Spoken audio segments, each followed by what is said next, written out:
Test, test. Test, testing. Check. Check, check. Checking 1, 2. 1, 2, check. Check, check. Check. Check, check.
this meeting of the State Allocation Board to order. I apologize to everyone for the late start. Secretary, will you call the roll? Senator Lowenthal, Senator Hancock, Senator Huff, Assemblymember Jeffries, here. Assemblymember Brownlee, Assemblymember Buchanan, here. Scott Harvey, present. Kathleen Moore, here. Lynn Green, here. Cynthia Bryant. Here. We have a quorum. Thank you. So welcome to Assemblymember Jeffries. This is his first time at State Allocation Board. So let's give him a quick meeting so he's spoiled. That's my goal. Just a couple notes on the agenda. We've pulled tab 7. We're also going to pull tab 21, which is the report on the review of the operations of OPSC and whatever that is, DSA. Sorry, I don't know what's out of my head. Mr. Amos had a death in his family, and he's not with us today. And he and I talked, and I think we all agreed that it was a really good idea for him to be here when we went over that. He's going to be circulating around a little bit. I think most of the members should have a copy of the report by now, and he will be here in November for his required grilling. Or actually, I think everyone's pretty pleased with the results of that. So we'll hear on that in November. Tab 2 is the minutes from the previous meeting. Is there any comments or questions from the board? Any public comment on the minutes? Is there a motion? So moved. We have a motion and a second. Can you call the roll? Assemblymember Jeffries, Assemblymember Buchanan, Scott Harvey, Aye. Kathleen Moore, Aye. Lynn Green, Aye. Cynthia Bryant. Aye. It doesn't pass unless someone else shows. Yeah, leave it open. Senator Hancock will join us at some point. So, tab 3, the Executive Officers Report. Ms. Silverman. Yes. We're happy to report a few items this month, which specifically related to priorities and funding. We wanted to report back to the board that the board took action on August 4th to authorize 78 apportionments at that meeting that represented 65 projects for $408 million. And we're happy to report this $336 million of that $408 million have been already expended or liquidated and apportioned to districts. And so that equates to 33 school districts that receive funds.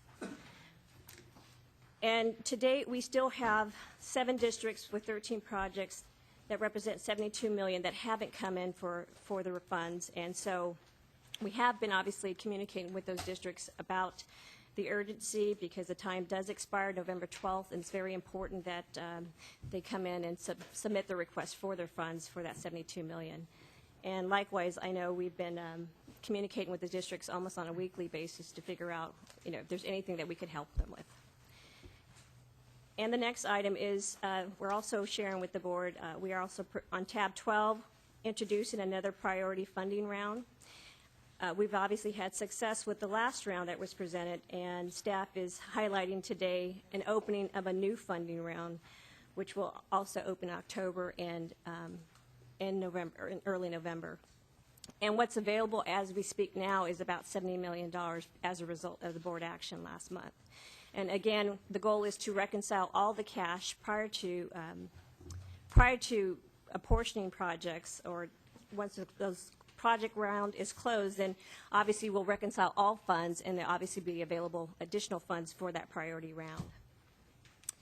We also wanted to share with you a seismic mitigation program update.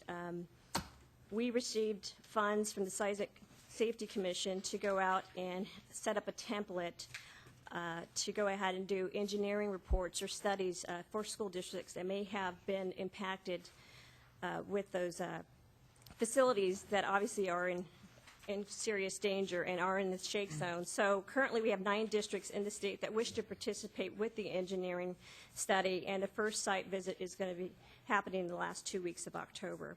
So we're hoping that would encourage districts to come in once they have their seismic, the engineering study reports, to come in and access this program for the seismic mitigation. And lastly, we wanted to share with the board that, again, for transparency purposes, on page 14 and 16, we have highlighted the 90-day workload. And obviously, Cynthia already shared with you, the chair has shared that Mr. Amos will be presenting the program review in November. With that, I'll open it up for questions. Are there any questions for Ms. Silverman? I actually just have one comment, as I just saw the tentative workload plan on the reports part is the SAB audit subcommittee. In regards to the tentative workload plan that I just got on for November, it says reports SAB audit subcommittee. The chair, Senator Lowenthal, actually asked that to come as an action item in November. Okay, we can work that out. And the other thing I picked up just hours ago was the work of the SAB rules and procedures. While we completed our work, the chair, Senator Hancock, will not be available in November, and she's asked that it trail to a future meeting, and I think she'll work with the chair and the executive officers to find that right. Tentatively asked December as an action item. Yeah, I don't see, it's not on there. It's on the November. It's on the November 3rd as an action item. We need to change that to December. Okay, yeah, we definitely will do that. She just mentioned that to me, so I'm sure December is what she's intending, but we'll double check when she's here. Okay, moving on to the consent calendar. Is there everyone comfortable with the consent calendar? Mr. Harvey? I would like to pull an item for a very quick set of questions and perhaps a motion. It is the emergency repair program unfunded approvals. Okay, do you want to go ahead and talk about it, or should we do the vote on the rest of the consent calendar first? Whatever your We'll move to balance. Okay. Second. The motion is second. Is there any public comment on consent other than the emergency repair program? Okay, call the roll. Assemblymember Jeffries. Assemblymember Brownlee. Assemblymember Buchanan. Scott Harvey. aye. Kathleen Moore. Aye. Lynn Green. Aye. Cynthia Bryant. Aye. Carries. Thank you. Mr. Harvey? And specifically for anybody asking or watching, these are items, pages 109 to 112 is the emergency repair program. It's in front of the green. It indeed is. I am highly supportive of this program, but I want to seek with you all some guidance as to what we may want to do with this today. We've had this very important program in our unfunded list because there hasn't been any budget appropriation for these dollars. We've got a budget that is apparently going to be voted on very soon. I don't know if this is the kind of thing that we might want to wait for to see what the legislature does with funding, because we keep adding lots of dollars to an unfunded list, and it's been years since we've had any dollars to actually put out the door. At some point, we may need to take a hard look at this. We've got the Williamson settlement, we've got needs, we have requirements, but practically, we haven't had the money. And we've asked and we've asked and we've begged, but we haven't had the money. I don't know if we're just fooling ourselves and putting out false hopes, but I thought I'd seek your guidance as to whether we want to take action today, put it off until what we see happens with the budget, but at some point docket it for some discussion. Mr. Ferguson? If I may, Chris Ferguson, Department of Finance. The administration is committed to funding the remaining balance of the $800 million provided in the Williams settlement. However, at this time, there was no funding included in the 2009-10 appropriation for emergency repair, and I'm unfamiliar with the status of the current budget allocation in the budget negotiations for the emergency repair program. That said, we would ask that the Department of General Services continue to process these applications until we have additional clarity. But again, the administration is committed to fully funding the Williams settlement over time, albeit at a slower pace than has been funded in the past. Okay, so staff, could we just update Mr. Harvey or update the board in November on where this is? Yeah, we can Work actually with the department? agendize that for the board action. Okay. Is there a motion on the emergency repair program? I'll move the emergency repair program unfunded approval list. Second. Is there any public comment on that item? Is there any objection to substituting a unanimous roll call? Okay, so ordered. Tab 5. Take up tab 5 and tab 6 together. Ms. Silverman? Yes, if I can get your attention on tab 5, page 113. Again, what we've been highlighting every month is the process of how we've been liquidating the various bond sales ever since we've instituted. There has been a freeze in it, in fact. If I can have you turn over to page 115. With the success of priorities of funding, obviously we've had an opportunity to liquidate $460 million over the last 6 weeks, so that speaks volumes to what we're doing with the bond funds that we have been allocated. So again, over $330 million represents priorities of funding.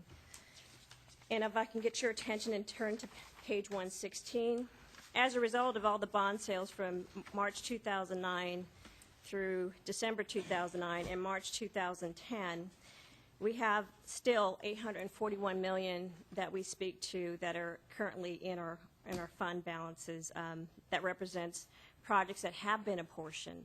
So a good majority of those funds actually sit in March 2010, and equally we still have $435 million in bond funds that haven't been requested in the 2009 bonds. So equally, we have liquidated 83% of the $2.1 billion that we received in 2009 bond sales, and liquidated 70% of the March 2010 bond sales, but we still have, again, $841 million that are left to be apportioned. So again, we had much success with priorities.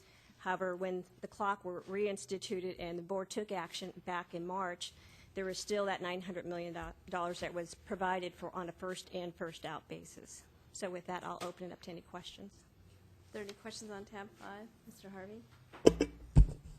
If I could seek some clarity on page 113, and perhaps you're getting to the issue of pace of expenditure, but I noticed that in the October 09 and the November 09 sales, they're on the bottom of that page 113, we only have 30% of the proceeds released, whereas on the other bonds, they're 70, 80, 90%. Is there something unique about that timing of the sale? Is it to do with enrollments falling and schools not needing the programs they thought they had? Is there a way of incentivizing those funds to come back to us so we can put them out? Because otherwise, folks sit on these things potentially for 18 months.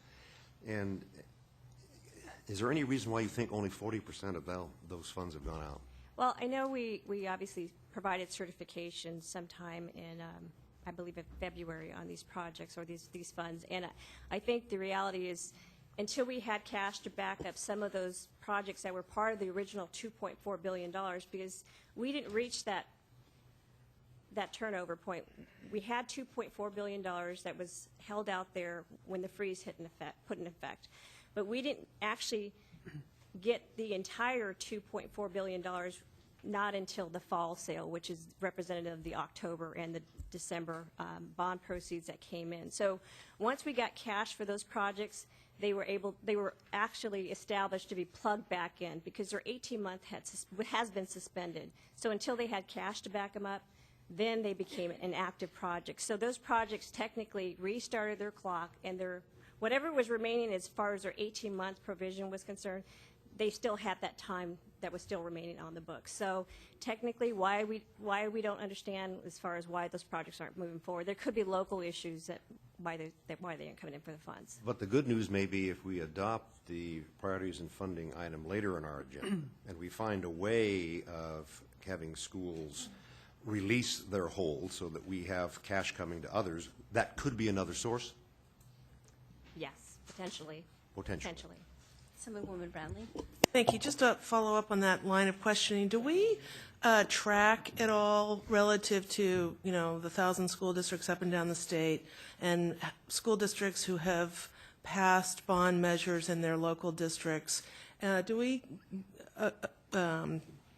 look at how much bonding money is out there in districts, and even further, how much bond money has been sold by districts so that we kind of know, excuse me, Right, on the connect other dots. side of the ledger, what's happening out there? Well, while we do track the various elections that obviously voter does approve local bonds, Right. but as far as trying to create the nexus of why they're not coming in, it could be a a variety of issues. No, Right, I know. I'm just wanting to know if we actually have that data readily available. We know now that we have $800-some million is what you're telling us we have. I'm just curious to know what it looks like on the other side relative to how much Authorities out. capacity is out there relative to bonding capacity, and then how much bonds have been sold by districts, Right. and what that activity looks like. We don't have that information, but I'm sure that's something we can look into. But and I know the other factor is the assessed valuations. That also comes into play as whether or not the community can actually go out and rally out their bonds for. Has any authority to go out. Yes, exactly. I mean, I think that would be very important data for us to have, and how we could monitor that in some way, I think would be very important.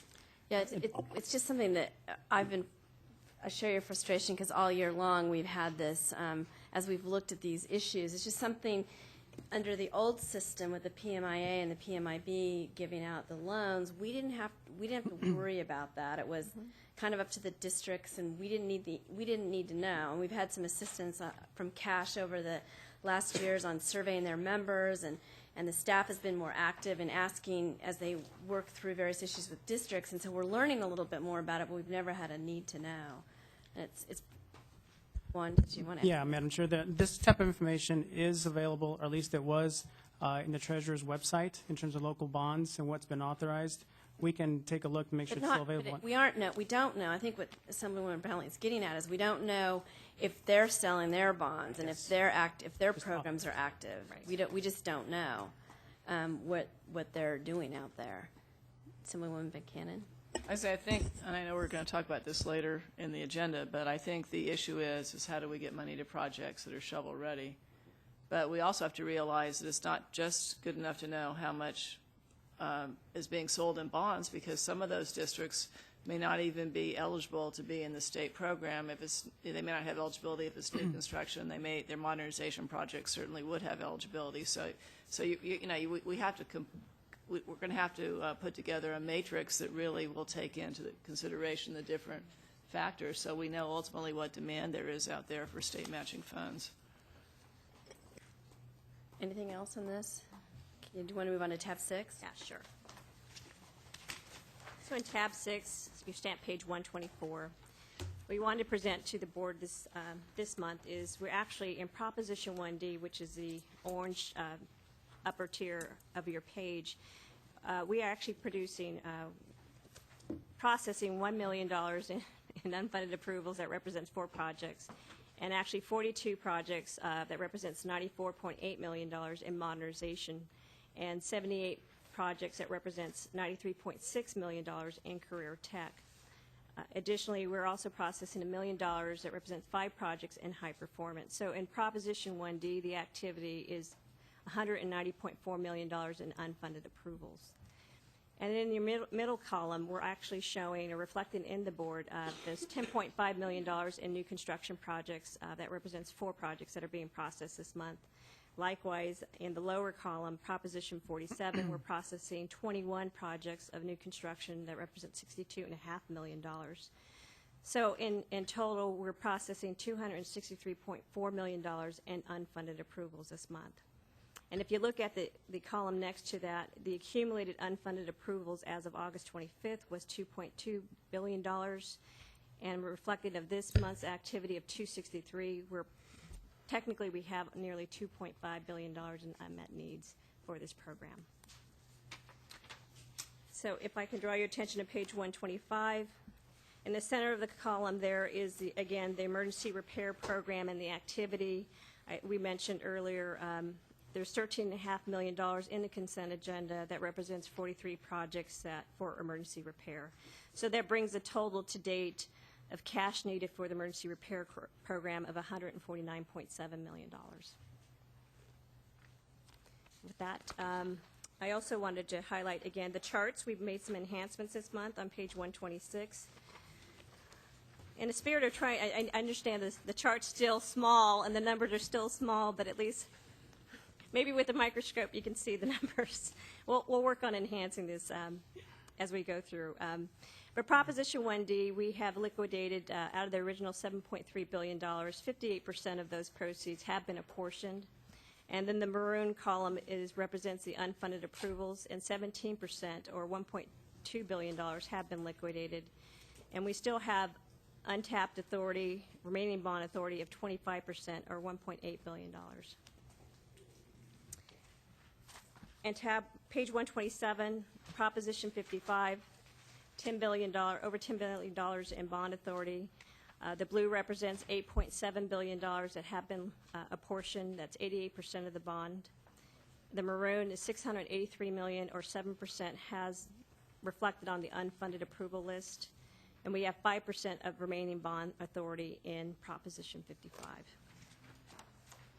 Likewise, the next page, Proposition 47, original allocation of $11.4 billion. We have $94.8 billion that have been, 94% has been liquidated, or $10.8 billion. 544 represents unfunded approvals, or 4.8%,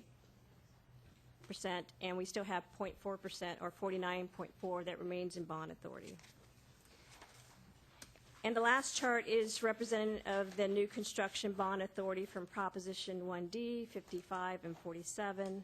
That represents over $14.4 billion of authority provided by the voters, and we have expended 90%, or $12.9 billion, that have been apportioned in new construction. Likewise, we have 6% in in unfunded approvals that sit on the unfunded list, and 4% that actually is available, or $516 million in new construction bond authority. With that, I'll open up to any questions. Are there any questions on tab 6? Okay, then we'll move on to consent specials. Tab 7 is removed, so we have tabs 8 and 9. Any objection to taking those up together? Is there any public comment on either one of those items? Is there a motion? I have a comment, so after the motion. Okay. Ms. Moore? Yes, so we're taking up the Career Technical Education Facilities Program as well. And I just wanted to indicate that the Department of Education has a role in that program as well. And the last time that we were before the board, I believe it was Senator Hancock asked for some information about the types of industry sectors, the number of industry sectors that we funded during this program. So I've included in the letter that you'll receive is a chart that shows the amount of funding through this round of funding by region and by industry sector. And that was in response to Senator Hancock's question, but I thought all of the board should have the information. So together with the Office of Public School Construction, this program ran a little bit differently than what we normally have done in the school facility program, in that it really was competitive based on educational program and then funding flowed, as opposed to just the eligibility and per ADA amount. So again, it was a great partnership with the Office of Public School Construction, and we really appreciated our role in it, and are really happy that we're apportioning the last round today. Yeah, thank you. This is really interesting. It's heartening to see such a broad range of sectors represented in getting funding from this program. And I think when the chart in tab 6, you could see the 0. So we are really pleased that this represents the end of this program. Well, there might be some rescissions, but we'll worry about that later. But generally speaking, we've now apportioned $500 million for 502 projects, and that's pretty unbelievably amazing. So thanks to the staff and people that are building these facilities. Is there going to be any follow-up so we know how many students ultimately enroll in these programs? I mean, are we going to know, if they're high school programs, so do we have demand for 5 or 6 periods a day, or ultimately what the impact is? I don't believe there was the requirement for that I know level there of wasn't a data. requirement, I just didn't know But if I we were think going to. probably as career technical education has been a very supported part of the last bond measures, that there probably will be the demand for information. And as we can, at the Department of Education, we'll certainly provide any information that we have around the program, because we want to see them successful as well. And we want the board and obviously the legislature, when we look at the next bond measure, to have adequate data in which to move forward with their projects. As you know, school districts, these are tough times. Career technical education is taking its hit, as well as all education programs. However, we hope that this facilities program provides the spaces that those programs can operate within, and that they don't suffer on the chopping block of school districts right now.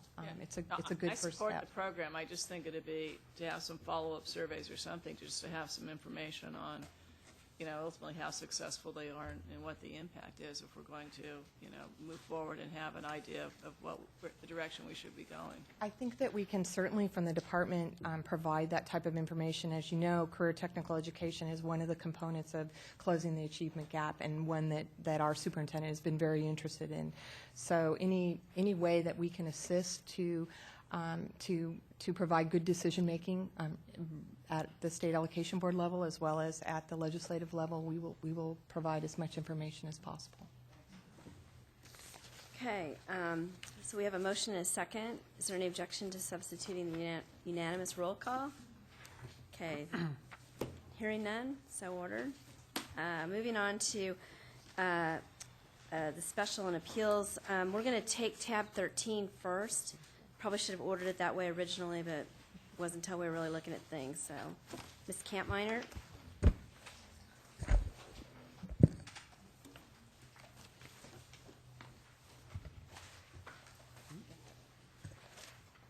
Thank you. Good afternoon. Behind tab 13 is a follow-up item to the board's actions last month to make $5 million available for joint use projects. We had, as a part of the consent agenda this month, we had some joint use projects that did rescind, which put additional authority and cash back into the joint use program. So what we are doing as a part of this item is a couple different things. First, we are asking the board to make apportionments for the 4 projects that were part of this year's joint use filing round, and also convert the project that was on the unfunded list from an unfunded approval to an apportionment. Now, to do that, the board has 2 options with how they want to transfer the authority and the cash for the program. And there's a lot of numbers on this item and a lot of technical details, but the basic decision is, under option 1, the board would be making enough cash and authority available to take care of those 5 projects that we currently have in-house and make apportionments, full apportionments for all 5 of them. And if the board chooses to go with option 1, there will be a remainder of $1.6 million left over for the priorities and funding item that will be discussed later as part of this agenda. Under option 2, the board can choose to make the apportionments for the 5 projects that are currently in-house and reserve authority and cash for projects coming in the next round. Now, the joint use program is an annual funding cycle that does not close until March of 2011, and by statute, the apportionments are not made until July of 2011. So by choosing option 2, the board would be reserving $1.6 million in cash until July of 2011. Now, there are some trickle-down effects depending on the option that the board chooses. If you choose option 2, then there is an impact to the charter school facilities program item. And the reason for that is that we need to use the authority and the cash from the lease purchase program. And if it goes to joint use, it can't go to the Proposition 55 charter schools, which we can get into as part of the charter item. And then also it changes the amount of funds available for the October 2010 priority filing round. It drops it from 71.8 to $70.24 million. So with that, I don't know if we wanted to take up the charter item before we, or take discussion on this one? Ms. Brownlee? Yeah, in terms of some of these joint use projects rescinding, do you know what the reasons were, and what, I guess the other alternative question is, what does the pipeline look? If this is not going to be funded until, you said July 2011. 2011. So kind of understanding what activity is going on there, I think would be helpful. We currently have no applications in-house for this current joint use cycle, but typically we would receive them closer to the March deadline. So we have nothing in-house right now. And as for the rescissions, those projects did not meet their time limit to come into the program. So Their what limit? their time limit to come in and finalize the project. So those were rescinded for not meeting that time limit. What's the pleasure of the board? Do you want to talk about the charter schools and then figure out the two of them together? Probably the best. Okay. Go ahead then. So the charter school funding item is behind tab 10. And this is also a follow-up to the board's decision last month to make $10 million in the cash proceeds available for the advanced fund releases for design and site acquisition purposes. Now, we had two groups of charter school preliminary apportionments that were approved by the board back in one group in 2005 using Proposition 55 funds and a group in 2008 using Proposition 1D funds. Both of those rounds were declared inactive due to the fiscal crisis because we didn't have the cash for them to move forward. As part of this program, the charter schools can come in and access advanced fund releases to help with the design costs and also to help purchase the land. The charter schools sometimes cannot move forward with their projects without access to the state funds. The board made $10 million available for these purposes. We are coming back to ask for direction on how to allocate the $10 million between the two groups of preliminary apportionments. Staff is recommending that as much cash as possible be used towards those charter school projects that were approved in 2005 because those are the older projects. They only have 14 months remaining on their time limit once the projects are declared active again. So the chart on stamp page 218 of your agenda would show that if we use the lease purchase program cash, we would have $6.41 million available for the Proposition 55 projects. And to get to the full $10 million the board made available, that would leave $3.59 available for Proposition 1D. With the joint use item, if you flip back to tab 13, page 233B, if the board uses option 2 on joint use, we've put the chart in there showing what the change in the dollars would be. It would result in $2.64 million being available for Proposition 55 projects and $7.36 million being available for Proposition 1D.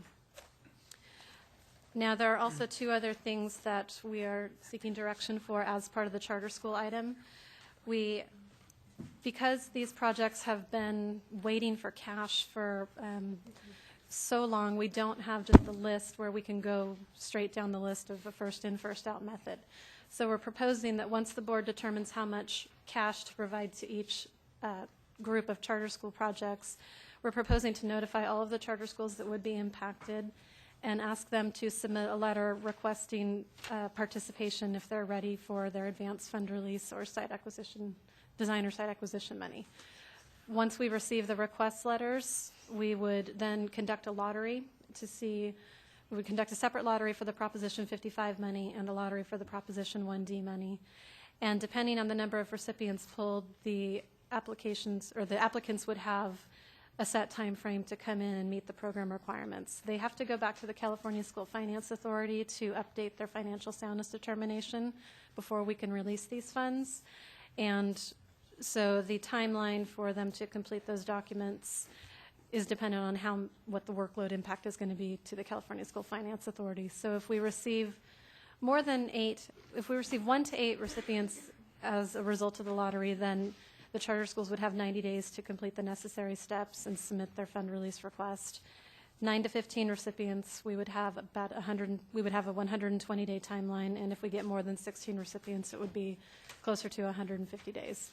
We don't anticipate going much past the 120 days the lottery would have to pull every single one of our tiniest projects first in order for that to happen. So that's the second piece of it. And then the third piece is the transfer of bond authority.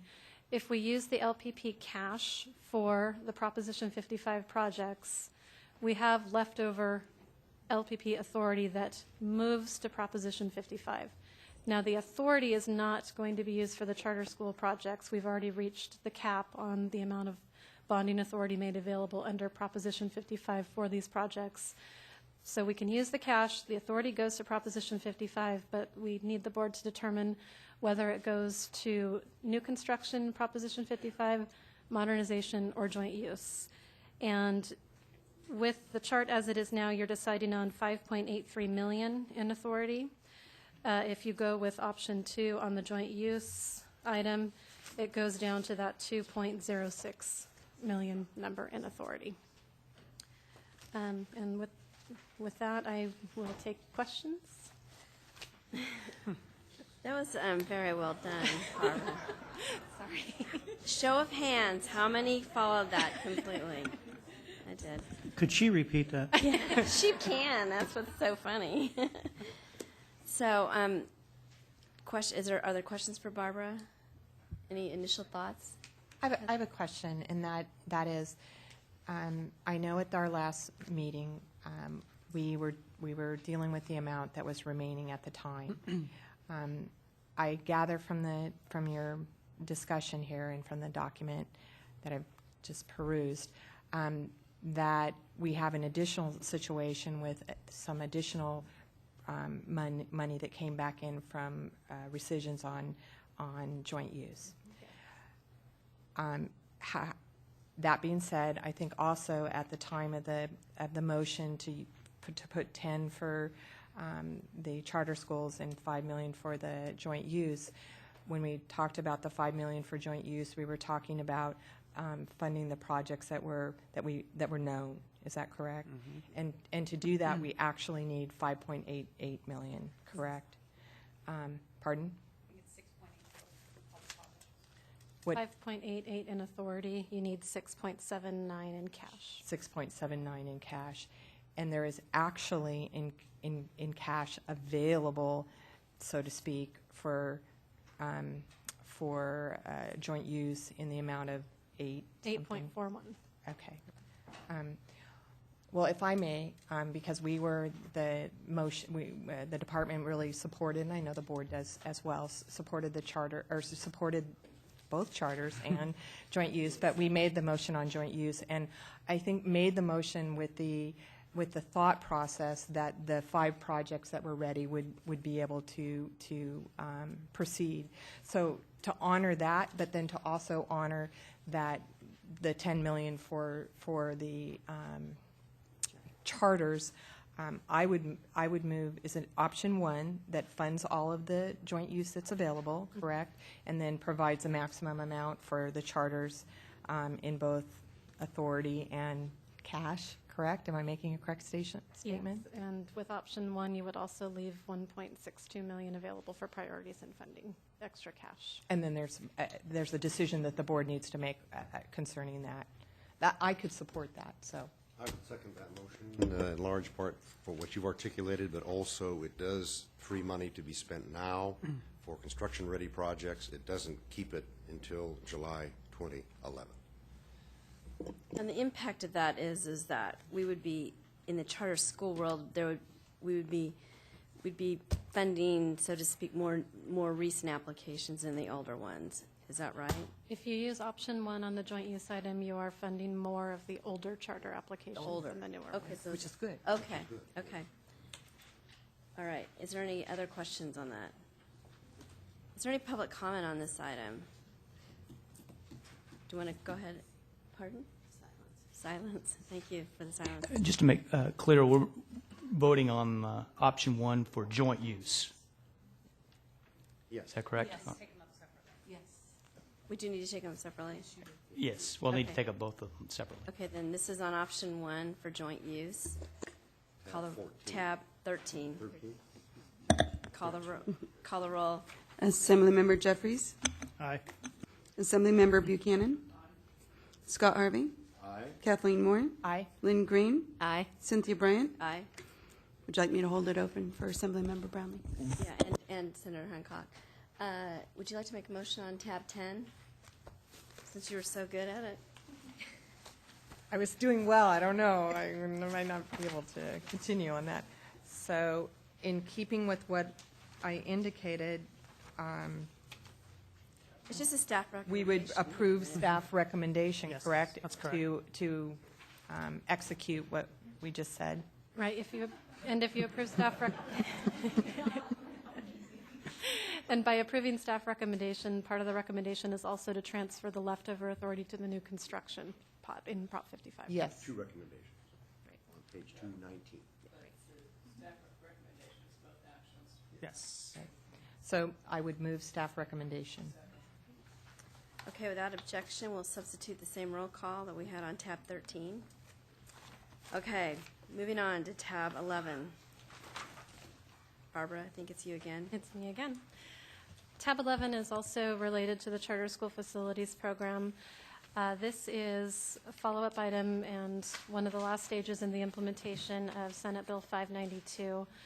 What Senate Bill 592 did was allow for charter schools and local governmental entities to hold title to the charter school projects constructed under this program. The board back in February of 2010 passed the regulations implementing this law, outlining the process that charter schools would use when requesting to hold title. And as part of the item today, we have 4 charter schools found on Attachment A, page 222. We have 4 charter schools representing 6 projects that have made the request to hold title to their facilities. The charter schools, as part of the request, have to indicate why title is not being held by the local school district or by a local governmental entity. And as a condition of holding title, there are also certain things that must be placed on the chain of title, including a lien in favor of the State Allocation Board, a restrictive covenant requiring that the facilities be used for public school purposes, and a remainder interest reverting back to the school district or the board in the event that the local district disclaimed their interest in the title.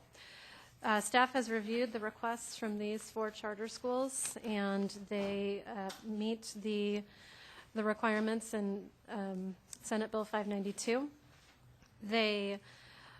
As part of this recommendation, we get to sort of a situation where timing is critical, because before they put the lien on the property and satisfy some of the requirements in education code, they need the board's approval to hold title on their own. So the recommendation is structured so that the board makes a finding that the charter school meets all of the necessary requirements to hold title.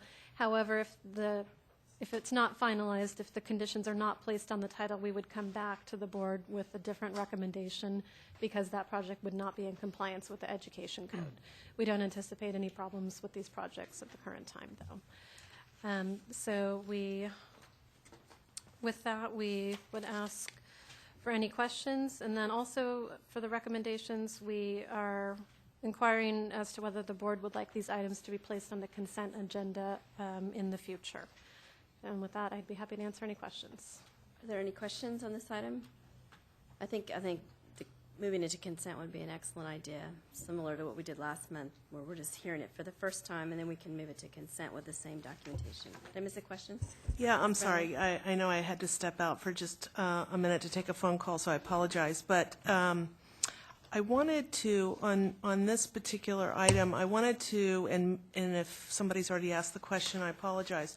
Have we done sort of our due diligence around sort of confirming with the school districts that this is both, the charter school's desire to take title as well as the school district's desire?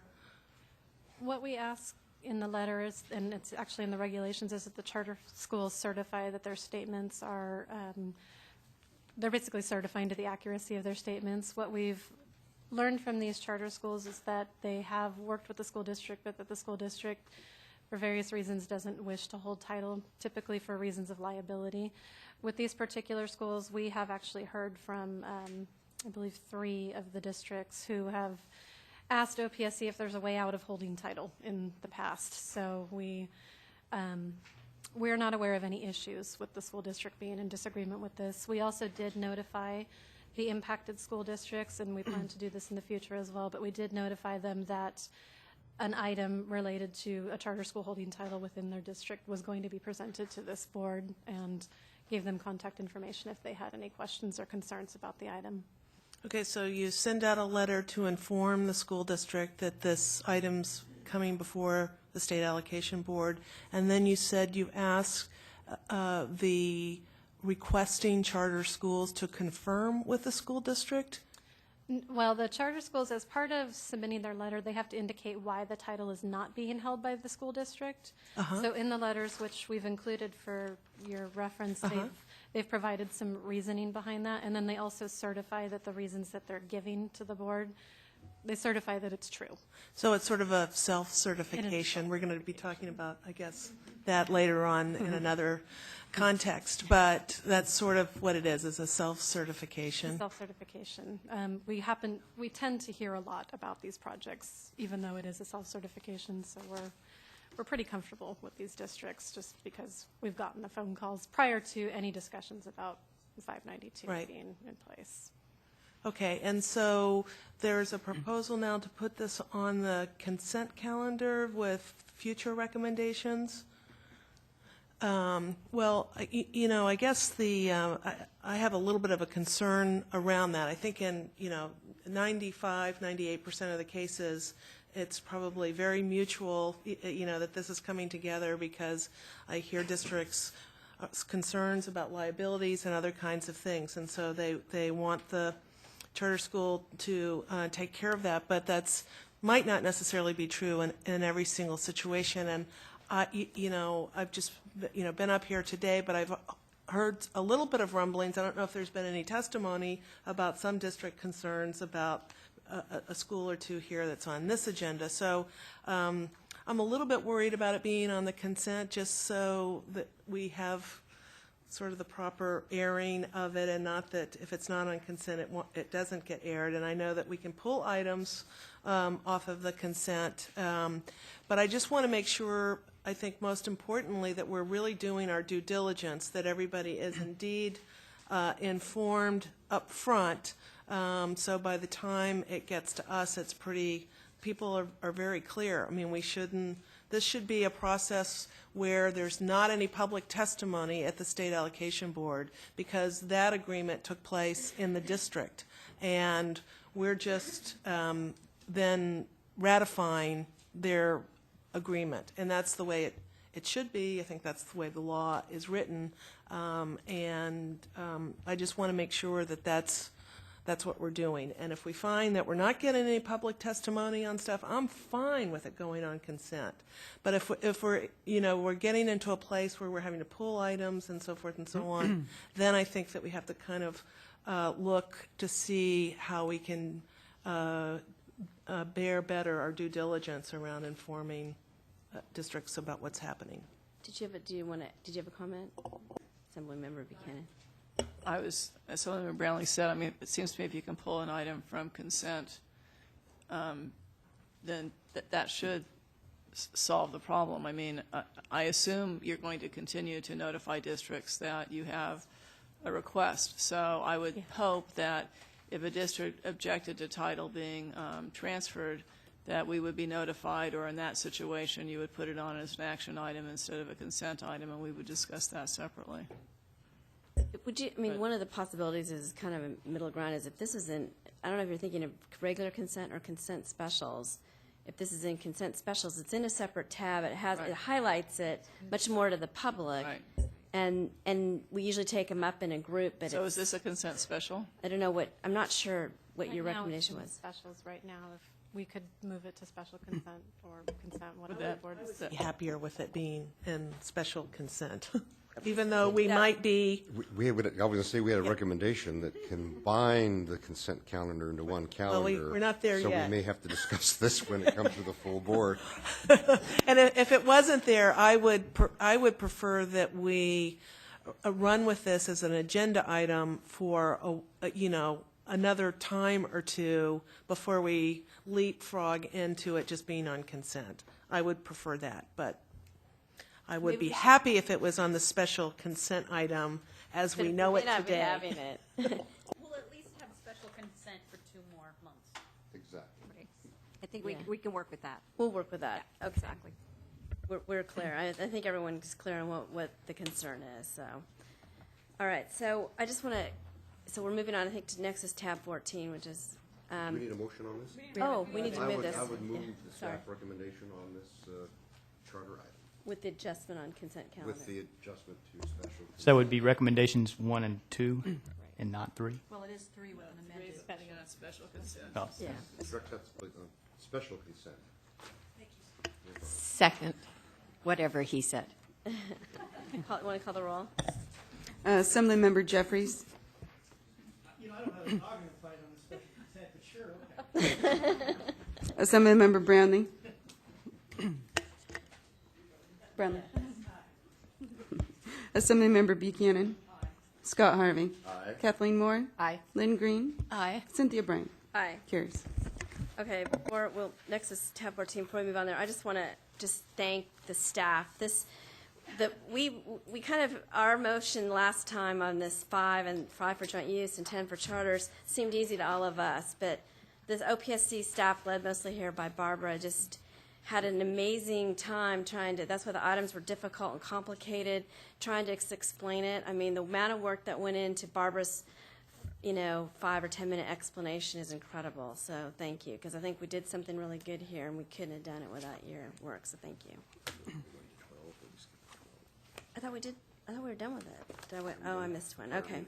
Oh yeah, my favorite item. Okay. I was saving it. Joy of it for later. Okay, so tab 12. Madam Chair, this next item establishes the October 2010 priority round of funding. As Ms. Silver mentioned earlier in her executive officer statement, we've released approximately $336 million out of the $408 million that was apportioned during the first priority round. Given this overwhelming success of the program, staff is proposing to establish the second, or the October 2010 priority funding round. At this point, we have approximately $71 million in cash available for apportionments. This total amount is represented in stamp page 229 from the various different bond sources.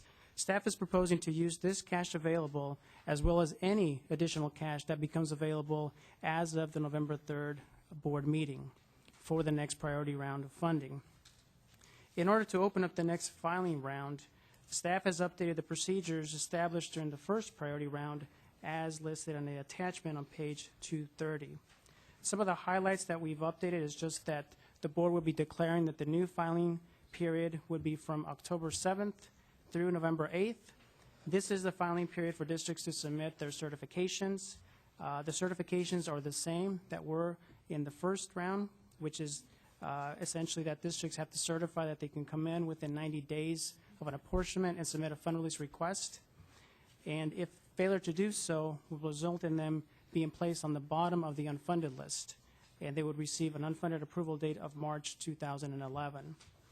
We've also added a different section to include the new lottery system that the board recently approved. This is in cases where we don't have enough cash to fund all projects that are received within the same day. Those are just some of the highlights that we've updated on the attachment to, again, establish this new priority funding round. We are anticipating making apportionments at the December board meeting, which means that the districts will have until March 2011 to submit their fund release request. With that, we are recommending that the board approve this new procedure along with all of the guidelines in that attachment. So if there was a bond sale between now and November 8th, that could be added into this Yes. funding round? That is what staff is proposing. And when, on the November 3rd meeting, would you come back with a final, I mean, we'd still have a chance to intercede if we want to make, in November, will we confirm the amount that's in this round? Yes, we'll bring a report to the board informing them of what's available should the board decide to use all of it or not. Okay, having said that, I don't know, I mean, I think we are not sure what happens with the fall bond sale yet, and so you'll, I was going to ask staff earlier, but I can ask now that when you do know what's going to happen, can you just let the board know and put a public notice on our website so that people are aware, kind of if there is or isn't, because I think it's important that for them planning this, someone might want to wait if we're not, wait for spring bond sale before they go into priorities and funding. So I think we need to keep stakeholders aware of where we think we are. We can do that. And the board. Yeah, we can certainly post a notice of a bond sale or not. Okay. The next thing I just wanted to mention, which Assemblymember Buchanan alluded to earlier, is I think that one of the I've had some thoughts about. I think a lot of us have. We had such great success with priorities and funding, and I think when you look at what you talked about in tabs 5 and 6 about the cash that still exists in the program, I think we have another opportunity to think about that. I mean, it's clear that the PMIA system that we had before is no longer going to work the way it has, and while we are getting close to having being at the end of our bond authority, we're not close at the end of the cash available for this program, which means we're not at the end of getting shovel-ready projects going, getting schools built, using the reserves and using the cash we have on hand. And so I think that it might be worthwhile to consider appointing a subcommittee similar to what we did last time with the developing priorities and funding to go back and really think this through.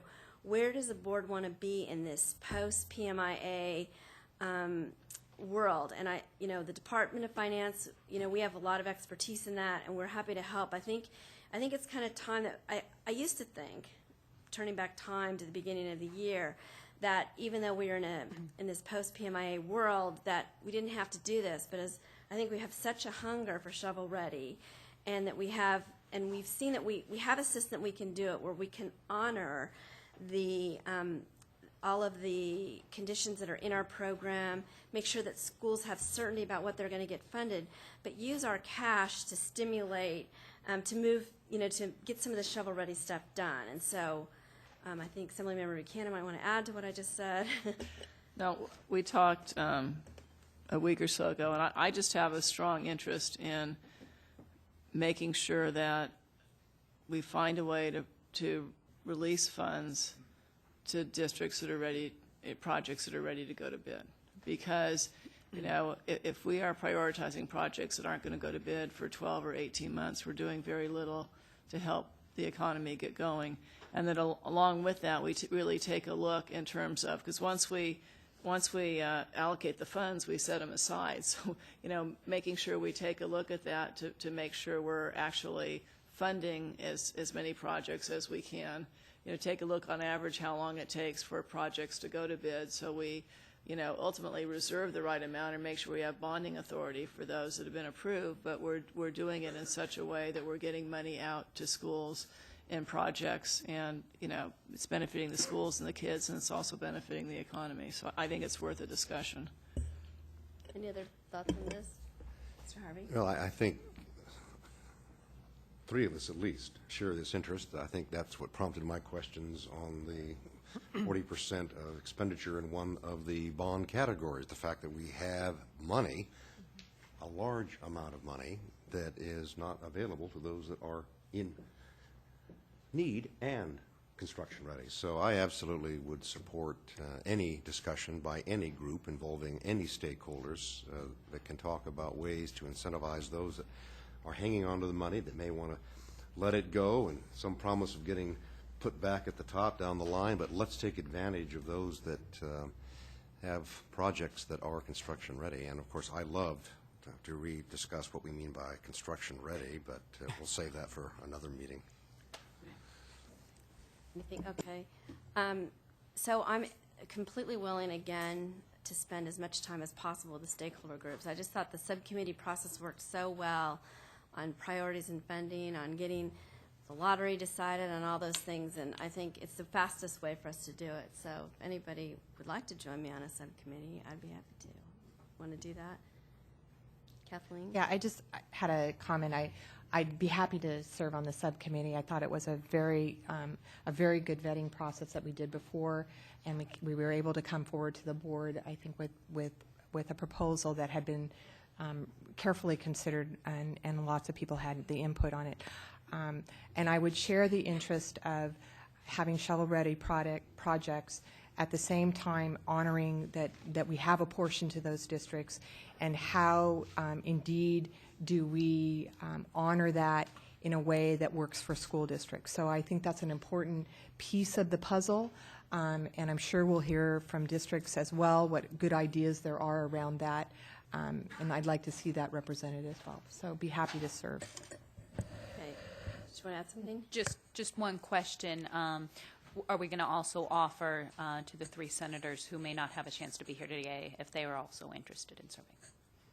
Yeah, absolutely. Anybody who wants. It's just, it takes time, although we are in interim, so, and hopefully we can get this done quickly so that we can take a look and see if there's any there. So, Madam Chair, just for clarification, this would be a new subcommittee, not an existing subcommittee with new members. It will. Yeah. Okay. well, yeah, because Priorities and funding subcommittee.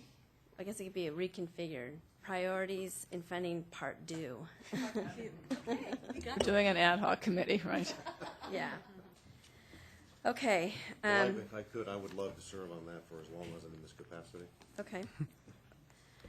We always like to have you there, but now it'll be 3 again. No, just kidding.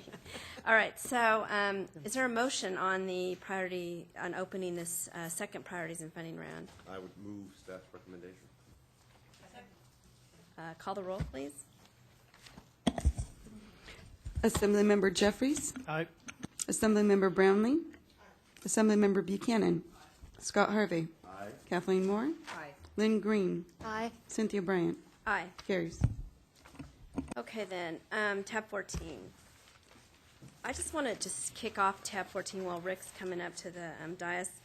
I asked staff to put this on here as an explanation of how they approach material inaccuracies, because the next 3 items are material inaccuracy items, and I keep getting confused about it.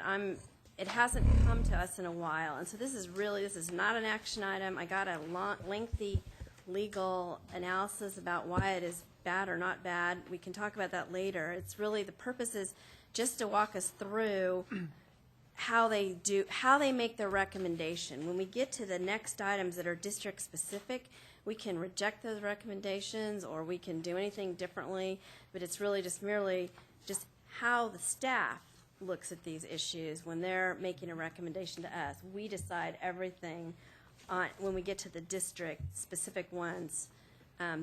You'll understand why the recommendation is the way it is. So this is kind of an overview before we get into each individual item. Thank you, Madam Chair, for that clarification. So as we begin this item, there are a couple things that we need to kind of keep in the background here. Staff can only make recommendations to the board concerning the loss of a self-certification. The board ultimately determines the length of the loss of self-certification. A little bit more history. Previous versions of this report were presented to the board on 3 separate occasions in 2008.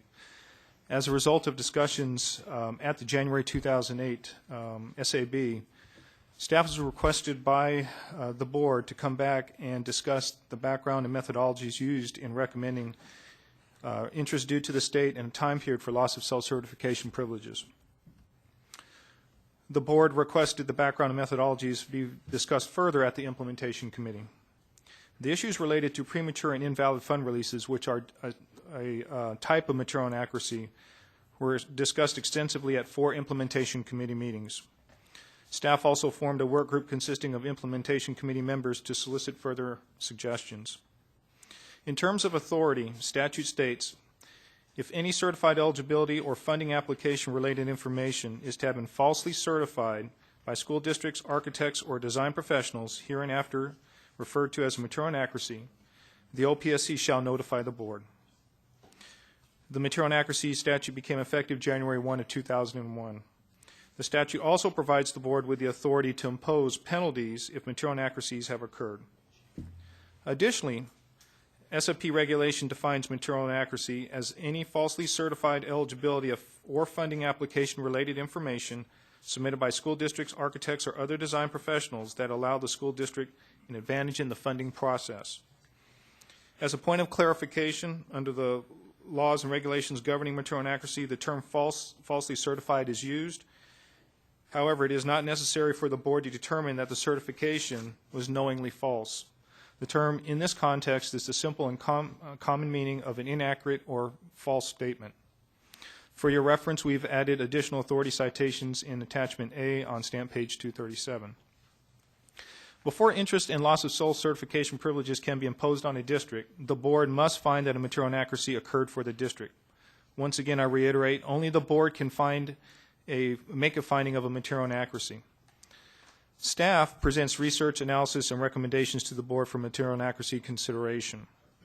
Based on the information provided in the item, staff may make the following recommendations to the board, including but not limited to: a finding that a material inaccuracy occurred, require the district to repay the additional funding received beyond the amount the district was entitled to for the project, require the district to repay the interest resulting from the funding advantage, prohibit the district from self-certification privileges for a period of up to 5 years. Now, in looking at loss of self-certification recommendations themselves, staff considers a number of factors relative to the projects being audited, as well as previously closed projects for the district. Those factors include: did the project meet the fund release authorization requirement before the 18-month time limit on fund release? Does the district have prior rescissions associated with premature fund releases? What is the cumulative total in days of all noncompliance for all premature fund releases for the district? Does the district have other audit findings related to current or past audits? How material are the findings? Are there any other mitigating circumstances to consider? Most of these factors are incorporated in a flow chart on stamp page 238, which is attachment B. That assists staff in formulating a loss of self-certification recommendation to the board. Once the board has made a material inaccuracy finding, statute states the board shall prohibit a school district from self-certifying certain project information for any subsequent applications for project funding for a period of up to 5 years following the date of the finding of material inaccuracy or until the district's repayment of the entire amount owed. Now, this brings up an interesting situation. You can interpret this last part of the statute, or until the district repayment of the entire amount owed, as when they make that full payment, their loss of self-certification penalty ends. However, another interpretation is the board has the final say of if and when the district loss of self-certification period is over, up to a period of 5 years. With past material inaccuracies, the board has been generally consistent with this approach. Another issue to take into account that can't be overlooked is the potential for the inequitable treatment for districts that have been found to be material inaccurate. Districts who have funds available to pay off the amount owed can essentially buy out the remaining loss of self-certification period versus a district that does not have the money to pay the amount owed as quickly. Simply put, those who pay it back quickly can regain their self-certification privilege, while others can't and are more harshly penalized. Finally, from a common sense standpoint, what is the disincentive of providing a false certification for a district if all they have to do is just pay the amount of the interest? A little bit more background as we're talking about past material inaccuracies. Since the inception of the program in 1998, the board has found 7 districts, as listed on stamp page 239, attachment C, to be materially inaccurate, including 2 districts at the January 2008 board. These 7 districts encompass 36 projects, or 0.58% of the 6,249 projects that have been audited so far. Staff's recommendations and board approvals in regards to loss of self-certification penalties have been generally consistent with the guidelines set forth in attachment B, stamp page 238. Be happy to answer any questions that you may have. Are there any questions or ready to move on to, yeah? A clarification, what did you say the dollar amount was on this chart with the number of schools? I didn't specify a dollar amount. Oh, I thought you did on this past material inaccuracies. Did you specify? Total amount of projects, I think. Total amount of projects, yes. And then I pointed out a percentage of projects compared to how many have been closed. And what's the amount? There was 36 projects of 6,249 projects have been audited, or 0.58%. Okay, thank you. Yeah, thank you. Lauren? I have a question. On the 7 districts noted on 239, of those 7, how many did the board allow or determine could, once they repaid the interest and penalty owed, begin certifying again? It was one district, but it comprises, when you're looking at the school district, C1 and C2, but it's the same school district. One district, how many projects? You know, I don't know offhand. Okay, that's, yeah. 7 projects. Okay. Thank you. Mr. Harvey? I just need a very quick explanation about what self-certification and the loss thereof means, because in the next items, every district is saying, once I make the payment, I don't want to have any self-certification loss. So what are they giving up? I'm trying to understand the significance of that act. So under the current process, if there is no loss of self-certification for a district, they submit either a 5004 or 5005, their standard forms, and it's a self-certification. We just take it on face value and we move forward. They check a box.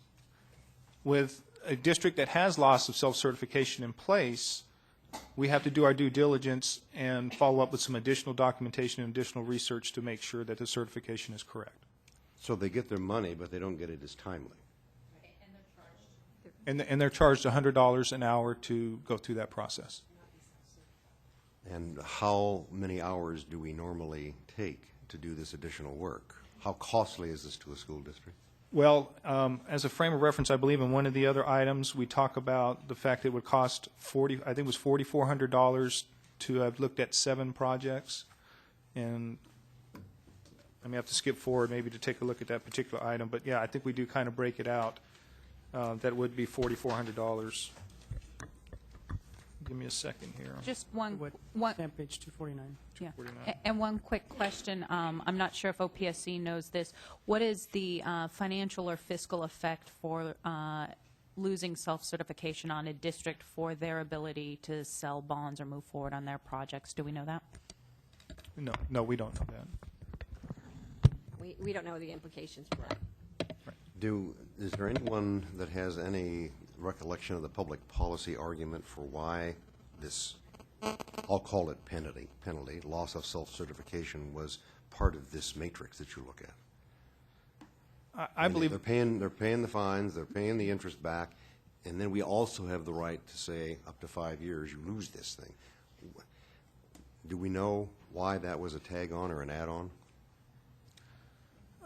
Well, the statute came into play in 2001. I don't know about the history of what the genesis was behind that. Well, because, I mean, I think it's because they certified that they were eligible to receive the funds, and then they weren't. So I think it truly is just it's a penalty. I mean, paying back that which you gain the advantage of, the difference is not enough. You need to be slapped, penalized for falsely certifying. Well, I think they did intend it to sort of be a hammer so that school districts would self-certify correctly and it would expedite, time is money kind of thing. I don't think that, based on at least the data here, that too many districts are intentionally, trying to buy early retrieval of funds in some sense by virtue of cheating and paying the interest and therefore getting, out of that and getting my money earlier. So I don't know.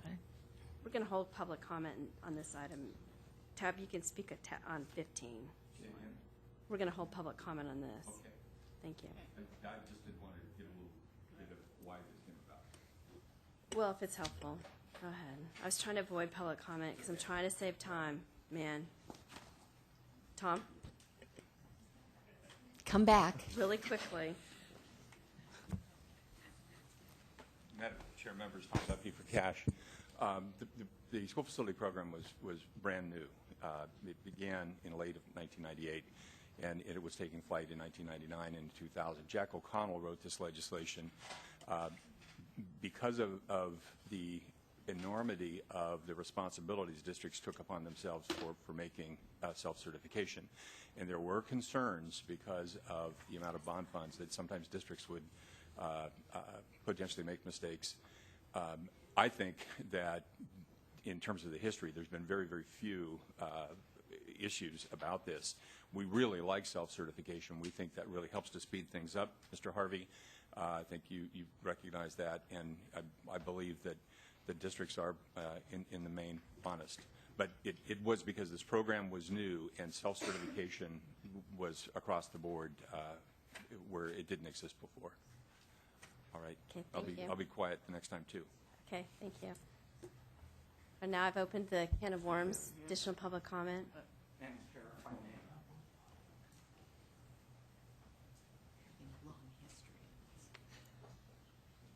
I apologize. I was the one who sent the letter. Hello, I'm Terry Tao. I work for the law firm of Atkinson Annelson. We represent about 350 school districts throughout the state, roughly a third of the school districts in the state. The reason I'm here is with regard to a fundamental problem with the agenda item as we see it. And I'm not going to talk necessarily about what it is that I put into the letter. I think there's a slightly larger issue that I think needs to be vetted here, which is one of what is it that the original statutory structure of Ed Code Section 17070.51 was designed for. It's essentially a discretionary statute. It is a statute that is meant for the State Allocation Board to be able to determine what is a false certification and what is improper. And what we see in the graphs and the charts and the flowchart methodology is a prescriptive methodology of determining penalties, a prescriptive methodology for determining how things will be applied, which doesn't necessarily follow either the statute or the regulatory scheme. And that is one of the fundamental problems with what it is that has been set forth in the policy as a whole. The reality is the flowchart that's been provided is essentially taking away discretion from you as board members and putting it in the power of the state of the Office of Public School Construction staff. Explain how that is. I mean, the State Allocation Board has recommendations in front of it that we can completely reject and do whatever we want to. How does the OPSC document interfere with that? The OPSC document gives you very specific guidelines as to what happens with a certain number of days and what happens with the type of recommendations that are made. And OPSC has taken that discretion onto itself. I'll give you an example. And this is one that some of you may remember and some of you may not. There was a case a while ago, and I'll mention the name because it was quite public, Marietta Valley Unified. They came up here, they came and they said, oh, you know, we accidentally falsely certified. Our fault, we never built the project, and we need to return the money. So they came forward to OPSC. It would have fallen under your chart as a very severe penalty with regard to application of the material inaccuracy. And what staff told this board was, you know what, we're not going to apply this policy. And the reason we're not going to apply this policy is because they came forward and they admitted that they made a mistake. So therefore, the policy doesn't apply to them. That's a discretionary act.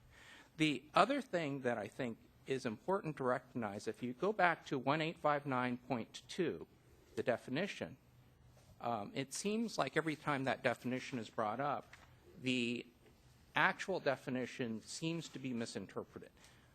One, this knowingly false material inaccuracy is patterned after the False Claims Act, which is essentially a quasi-criminal statutory scheme.